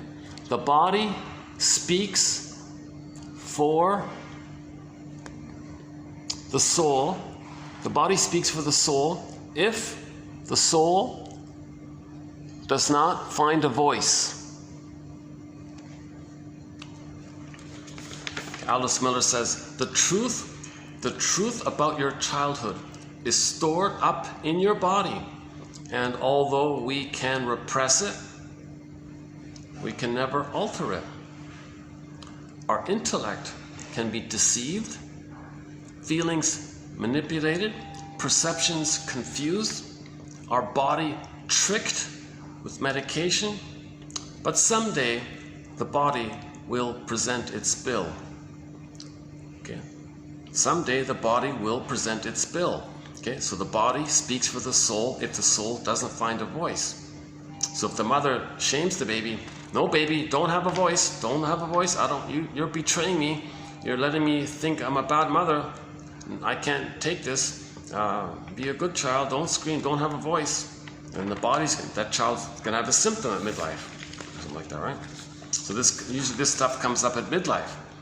So that's called adult development, because at midlife all this stuff kind of comes up like that. We can bury all this trauma for the first half of life, using our personality and all this. And some people manage to go through their whole life burying it all until the end kind of thing. So that's really too much pain to do so. And but really, see, usually what happens, people get a hunch at midlife. Either you follow it or you bury it. If you bury it, it's going to come up later on in some form. One of the hunches is the psychosomatic symptom, or a version of the psychosomatic symptom is what they call Freudian slips. Meaning at midlife you're talking to somebody, you feel safe with them, and unknowingly you said some obnoxious, rude thing to that person, and you go, where'd that come from? You didn't plan it, you didn't think it, you didn't, like, whoa, like, where'd that come from? So Woodman's image is, well, in the unconscious, it's dark, it's like a forest, there might be a pond and frogs in there. So from the unconscious, a frog leaped out kind of thing. So you're speaking to somebody and you said this blurb kind of thing, right? And that's a clue. So you catch yourself, you apologize profusely, I'm so sorry, I don't know where that came up. What was it?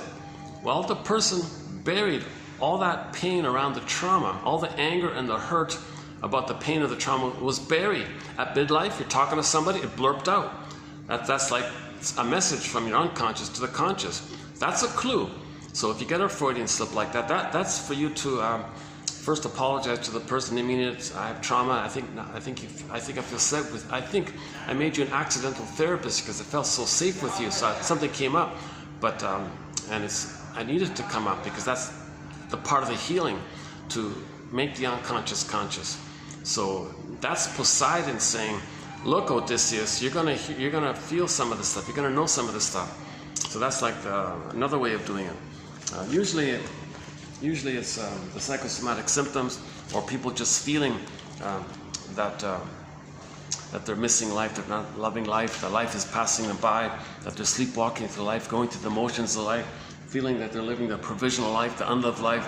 Those kinds of things usually do it for the person, right? That kind of thing. Then you start reading self-help. You might start with self-help books, the Enneagram, the comic psychoanalysis, and speed things up, I think.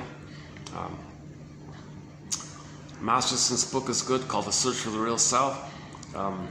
Karen Horney's book, Our Inner Conflicts, is another good place to start. I think, the 23 awards we have here in our collection here, the 23 Golden Windmills of the Mind Awards issued already here.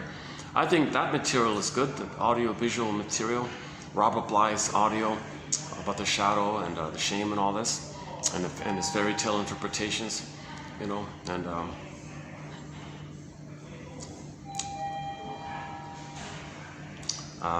some of the books there and some of the films that are there. So I won't do the whole list here. That's not a bad place to start.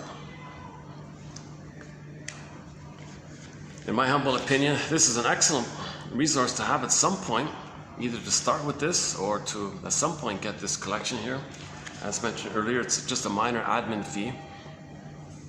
I really want to emphasize the value of this, because I noticed a lot of psychology books are being withdrawn. It's a real sad thing to see. I notice a lot of books on digital libraries and all this. Withdrawn, removed, removed, withdrawn. Oh my God, what are you doing here? Even good self-help books are being... Masterson's book, withdrawn. Well, what are you doing here? Leave it up there, for Pete's sakes. And a lot of some digital libraries are being shut down and things. You gotta have a more broader view here. We're homo traumicus. This is healing the soul for everybody kind of thing.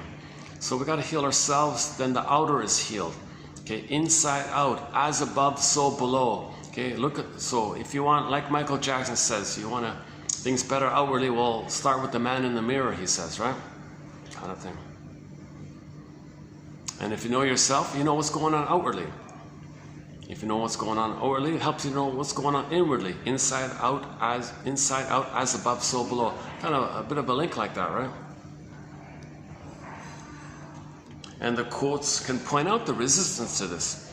So if people are resistant to self-knowledge, the quotes will tell you why.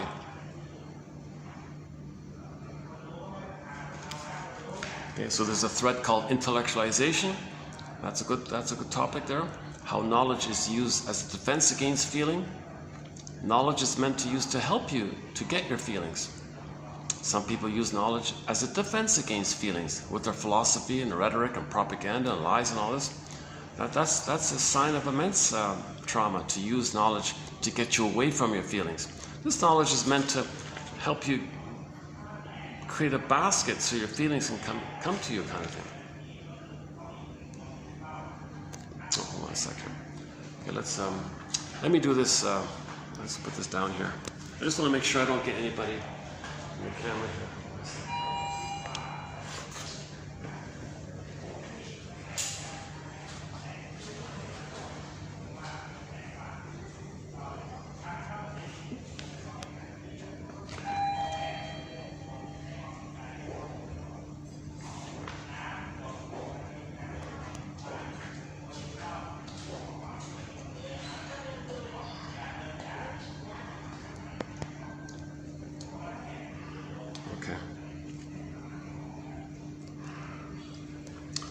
Yeah, here's sort of what started all this.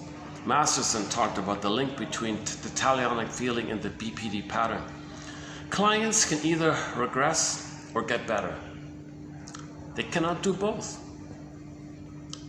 With clients with the BPD pattern, as the therapy deepens and they are acting out their talionic theme, you must tell them. They have to choose. When a client acts out in a session, you can tell them that obviously he has chosen to repeat the past in the present and not remember it.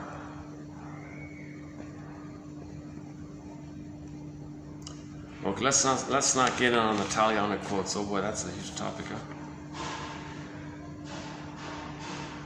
Many adult children get headaches after talking to their mothers on the phone. So I think that something about the stress dilates the blood vessels, or the blood can't flow properly. They get a headache like this. So obviously it's stress, right? So you don't want to feel... Children are not supposed to be afraid of their mothers. But some witch mothers say, no, that's the only way to do it, make them afraid. Well, those mothers don't remember how they were shamed by their mother. If they could, they'd do it differently.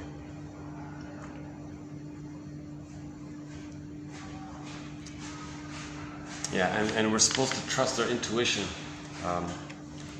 after we grow up. Adults who still idealize their own abusive parents are unable to acknowledge the absurdity of being asked to trust someone you fear. Children of mothers with the BPD pattern are often told, oh, come on, you know, that's just the way she is. She didn't mean it. She can't help it. She really loves you, you know. As if children should ignore their own intuition that tells them that they have been hurt. These messages not only encourage repression of legitimate anger and pain, but also lead children to believe that the mother's behavior is acceptable. Something is wrong if we fear the person who loves us. So even adults need to get in touch with this. Okay, there's a famous cartoon. There's a cartoon. It says, the bubble or the caption says, "Mothers know how to push your buttons because, hey, she sewed them on." So if the adult child, if the mother's pushing their buttons, trust your intuition and don't get hooked in. Okay, so see the hook underneath the bait. Adult children only see the bait and they get hooked in. So the witches do this. They set emotional traps for their children. Here's the one I like. This one here. Alice Miller. Alice Miller writes that if, quote, if a mother, here's a key one, if a mother could feel how she is injuring her child, if a mother could feel how she is injuring her child, she would be able to discover how she was once injured herself, and so could rid herself of the compulsion to repeat. Okay, 1985, page 32. Alice Miller, the book she wrote in 1984, whichever one that is, she wrote like a dozen books. So look up her book, the one written in 1985, Alice Miller, and go to page 32.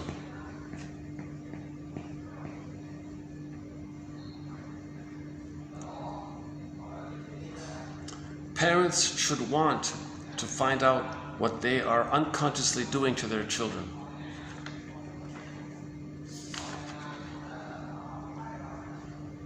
Oh, those are tomorrow. Okay, so tomorrow we have, okay, I'll save those for tomorrow.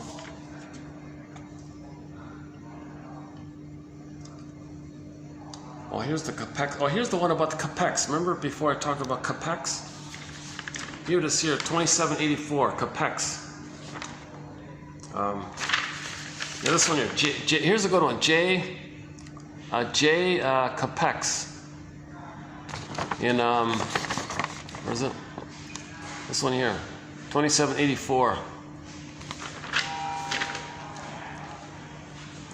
There is good reason to consider that what we have come. Okay, again.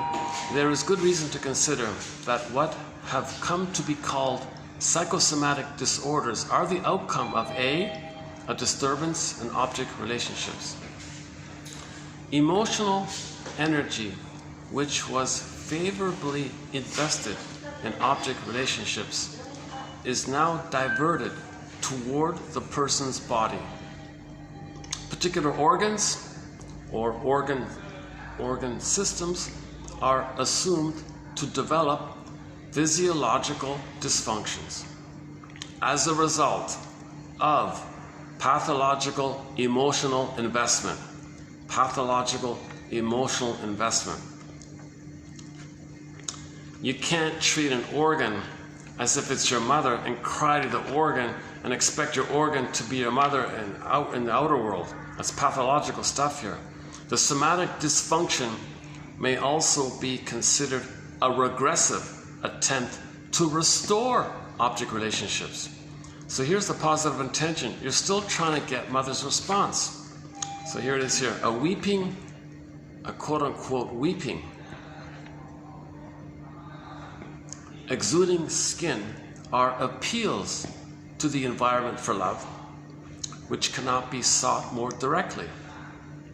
Such physiological communication originates during the early mother-child relationship, in which physiological responses are an essential part of the interpersonal communication, of the intercommunication. I think that's a good one. That's a great one. Makes you mindful, makes you think about your real feelings toward the mother. Then you gotta forgive her for that. Now you become a detective. So find out why a person, then asks themselves, geez, I wonder why my mother was like that. Why did she behave like that? Why was she like that? What happened to her? Get her story. Now, before she passes away, so people over 40, one suggestion made previously was people over 40 interview their parents. And if they're resistant and they deny and they shame you and they attack you for this, well, that's, you know, how resistant they are. Or flipped, on Mother's Day and on Father's Day, those are their days to write letters to their adult children over 40. If there's a man or woman out there who has an adult child over 40, then on Mother's Day and on Father's Day, on those days, they write letters to their adult children, coming clean about the first 3 years. As much as they can, and every year do that. Yes, there's a risk the adult child will not want to talk to you anymore. But one guy said, what a relief. I feel so, this all makes sense. Click, click, click, all the pieces. He had hunches about it, he guessed it, it all clicked, it all validated. It validated so much of what he kind of hunched about. And he felt an immense relief. And you know what, the relationship got better. For the first time they had like a proper kind of relationship afterwards. But there's a risk, no, there's a risk they'll be angry at them and not want to talk to them anymore. You did that to me, I'm never talking to you anymore. That kind of thing. So there's a risk. Disclaimer, I'm not a shrink. Once again, my disclaimer, I'm not a shrink. Professor, social worker, counselor, midwife, doula, nutritionist, gynecologist. I only have a BA, keep that in mind. It's not even from a high-end university, it's from like one of the, a very basic BA. I'm finding the quotes, I'm passing it along.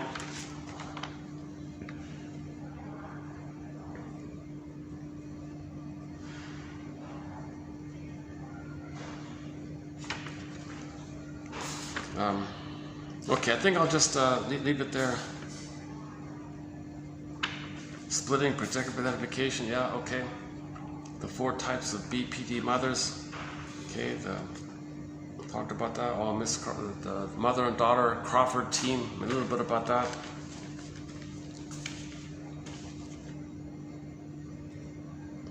Yeah, I noticed about that, you know, how a lot of people criticize strongly the daughter for speaking up like this. A lot of people said, you're very brave, I believe you, I was in your situation, I've been there, I totally get where you're coming from. It happened to me. So she has a lot of supporters, a lot of people who understand her, a lot of people who are in denial and want to protect their mothers attacked Miss Christina, right? The daughter. Even if she a little bit embellished or something to get, by and large, you know, I believe her.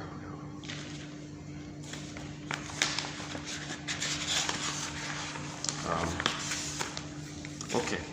Anything else here? Well, any questions?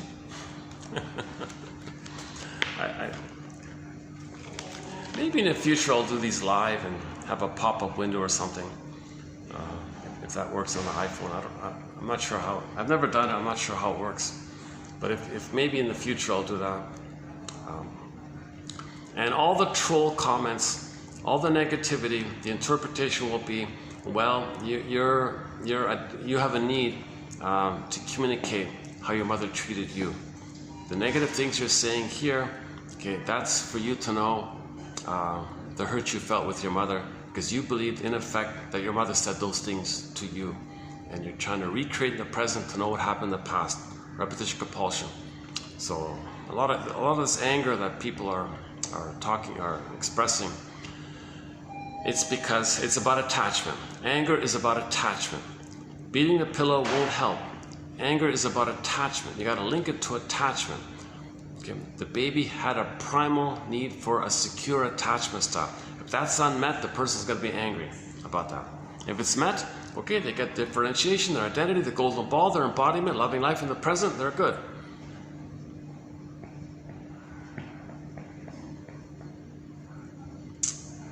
So there are 2 ways to have the real self. Either we were loved as children and we got it naturally like that, or we lost it and we got to get it back at midlife.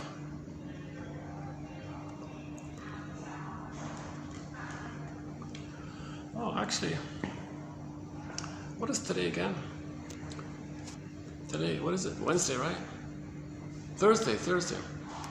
You know, I think I've done 4 videos in a row. Yeah, I've gone every day, Monday to Thursday. I'm definitely going to take tomorrow off, maybe Saturday as well, and I'll come back to do our final video on the BPD pattern. Oh, 1 second. Let's do this.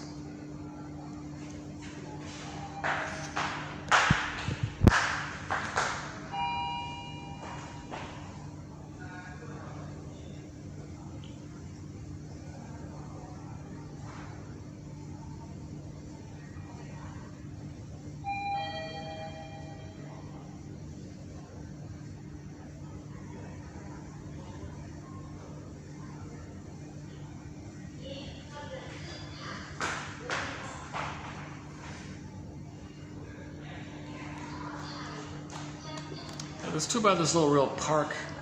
Oh gosh, if I walked over to the other place, I'd be drenched in sweat. It's about a good, I don't know, 15, 20-minute walk from here. Well, I'm kind of limited to showing. I can't show you the outside here. It's packed. Today the pool area is totally packed. Unless they'll let me.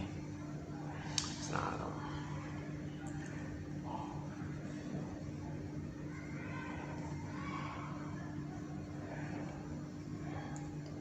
Yeah, I think I'll wind it down here. What is it? It's funny, today feels like a longer, today's a short video, but it actually feels a little longer for some reason.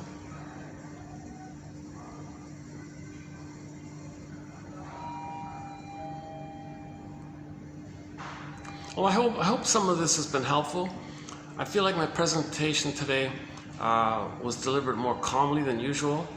I feel like maybe my mood is a little calmer this time around. Yesterday I was also in a calmer mood. I'm trying to make my delivery a little more calmer.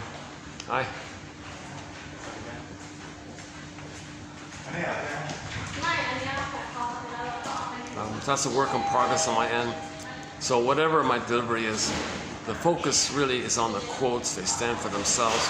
Your mission, should you choose to accept it, is to focus on the quotes and how they may help you build your nest and help you to build a catcher's mitt. Because you want to catch those feelings that are going to come up. You need a catcher's mitt.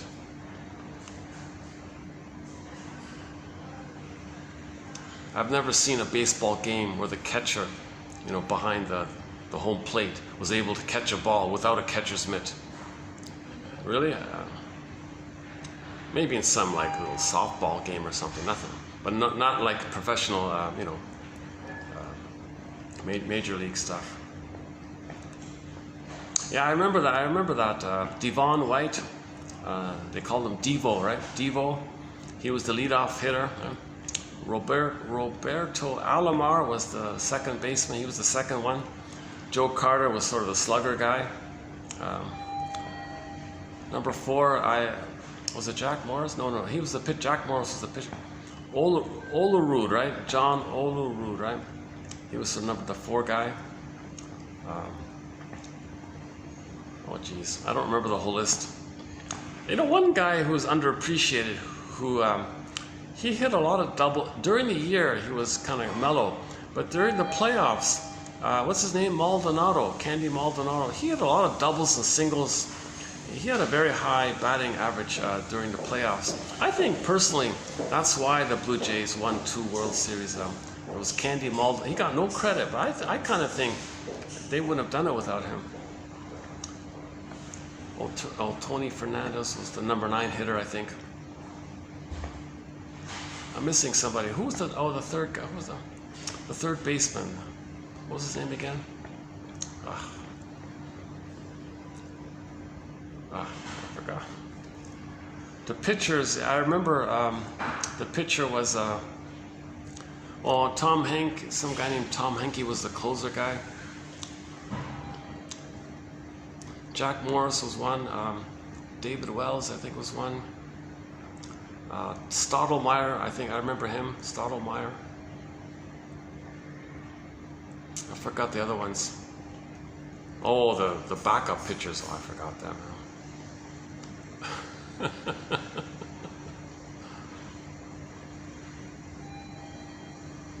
My only point is that the catcher, oh yeah, Pat Borders was the catcher. The catcher, that guy needs a catcher's mitt. These quotes are helping us to weave our own catcher's mitt so we can catch the ball. What's the ball? The golden ball. The golden ball went down the well. Well, it might come up, we gotta catch it. Okay, let's just leave it here.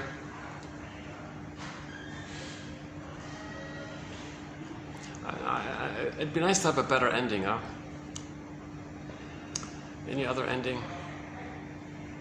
My ending in yesterday's video was, I have no joke to close the video up. I have no laptop, so no song, no joke, no song. That's how I ended it yesterday. Is there any other way I can?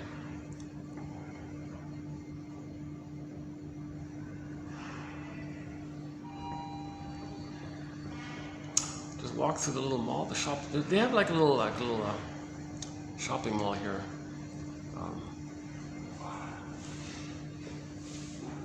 It's not much to see here.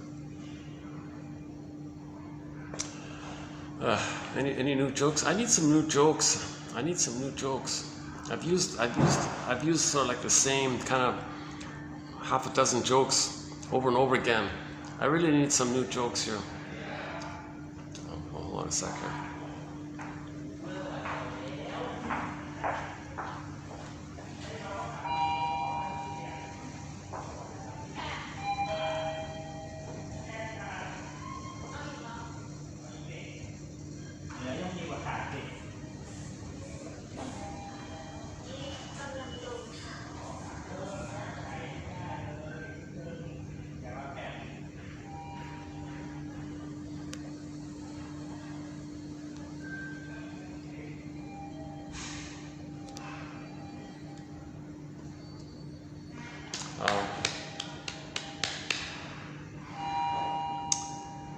I wonder if maybe I can sneak around and show you some of the flowers. They got some flowers on the outside there.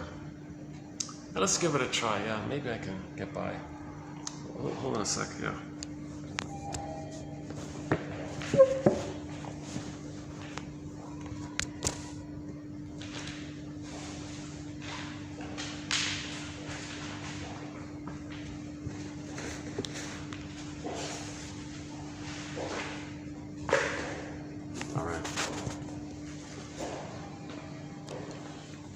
Let me just reassure the guests here that I'm not filming anybody. So let me hold it down, just so nobody freaks out on me here.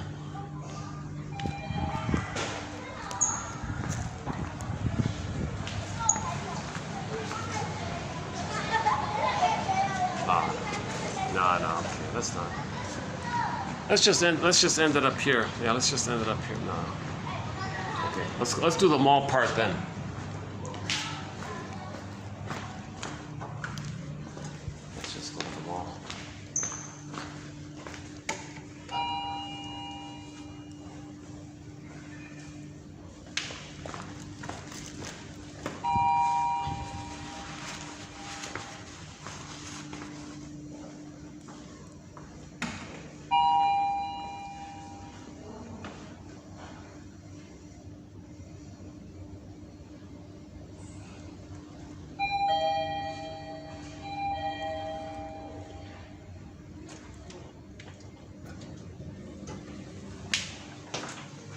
Lift กำลังลงค่ะ Going down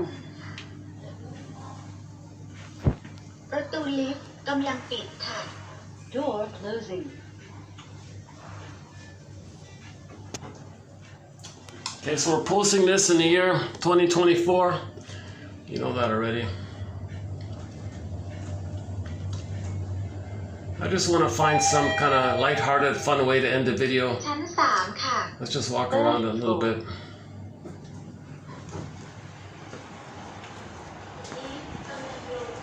Oh yeah. The problem, let me show you this nice carpet. The problem is the salesman's going to jump out. Within 1 second, he'll be out. So that's about it, huh? Okay, let's go.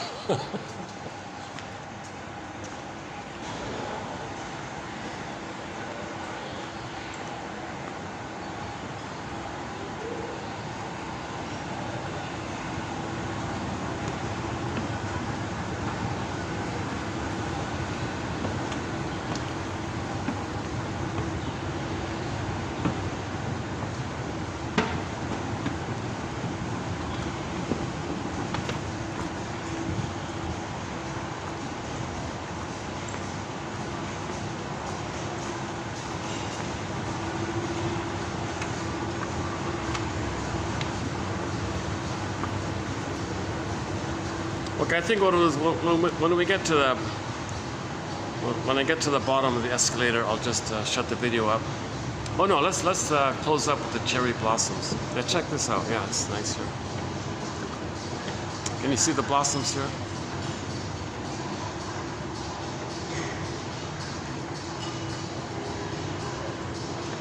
I'll see you in the next video. So thanks very much.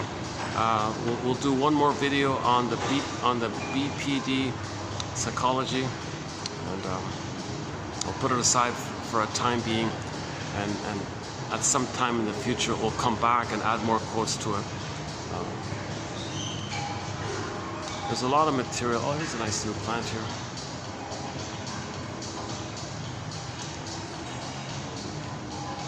Is that real?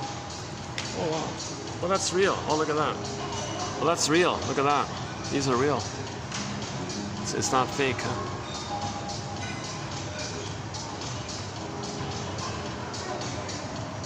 Okay. Okay, so we found some flowers to end up on.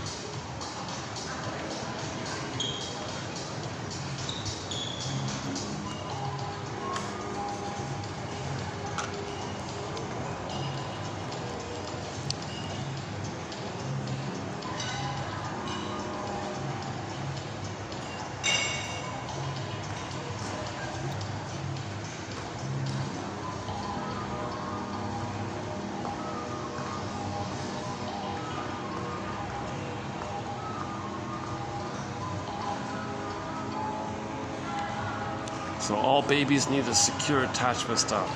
Safety in the uterus, paradise in the uterus, i.e. mother doesn't smoke, drink, caffeine, argue. Let the baby have paradise in the uterus. Natural birth. Le Boyer, Birth Without Violence. 1975, his famous book. Lotus birth. Klaus and Kennel's material. The positions the mother can take. Leave the cord, leave the placenta, barring emergencies. Give the baby a natural birth, no birth trauma, as best as possible. Prepare to increase the chances of the baby having a natural birth. And then, for 4 to 5 months, the blissful oneness period. And then, 4 to 5 months to 18 months, the child runs around thinking the world is his oyster. Let him have that. 18 months to 36 months, the now Voyager phase. Let him discover and learn, and don't rebuff him for it. That's called a secure attachment style. Each of those 5 parts there's like 2 hours worth of material in it. So that's at the very least, mothers got to prepare themselves, get themselves in a place where they can get their babies loved post 18 months. If that 18 months is the issue, if the child can get past 18 months, where the infantile megalomania and the egocentricity can kind of, where the baby can graduate out of that delusion that he's a little god, right? Get him into the human area. Then he can kind of go forward from there. But if he's traumatized prior to 18 months, there's a lot more work involved, and a lot more resistance involved, and now you're getting into the stress damaging the brain, now you're getting brain lesions, and now things are getting harder when the baby's traumatized before 18 months. Get the babies loved post 18 months. So, just one theory.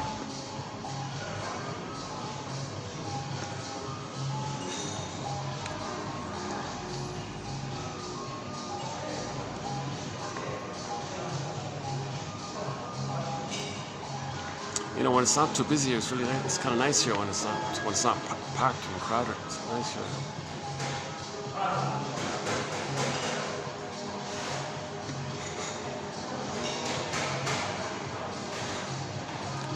I don't think this music is copyrighted. Yeah, it should be okay.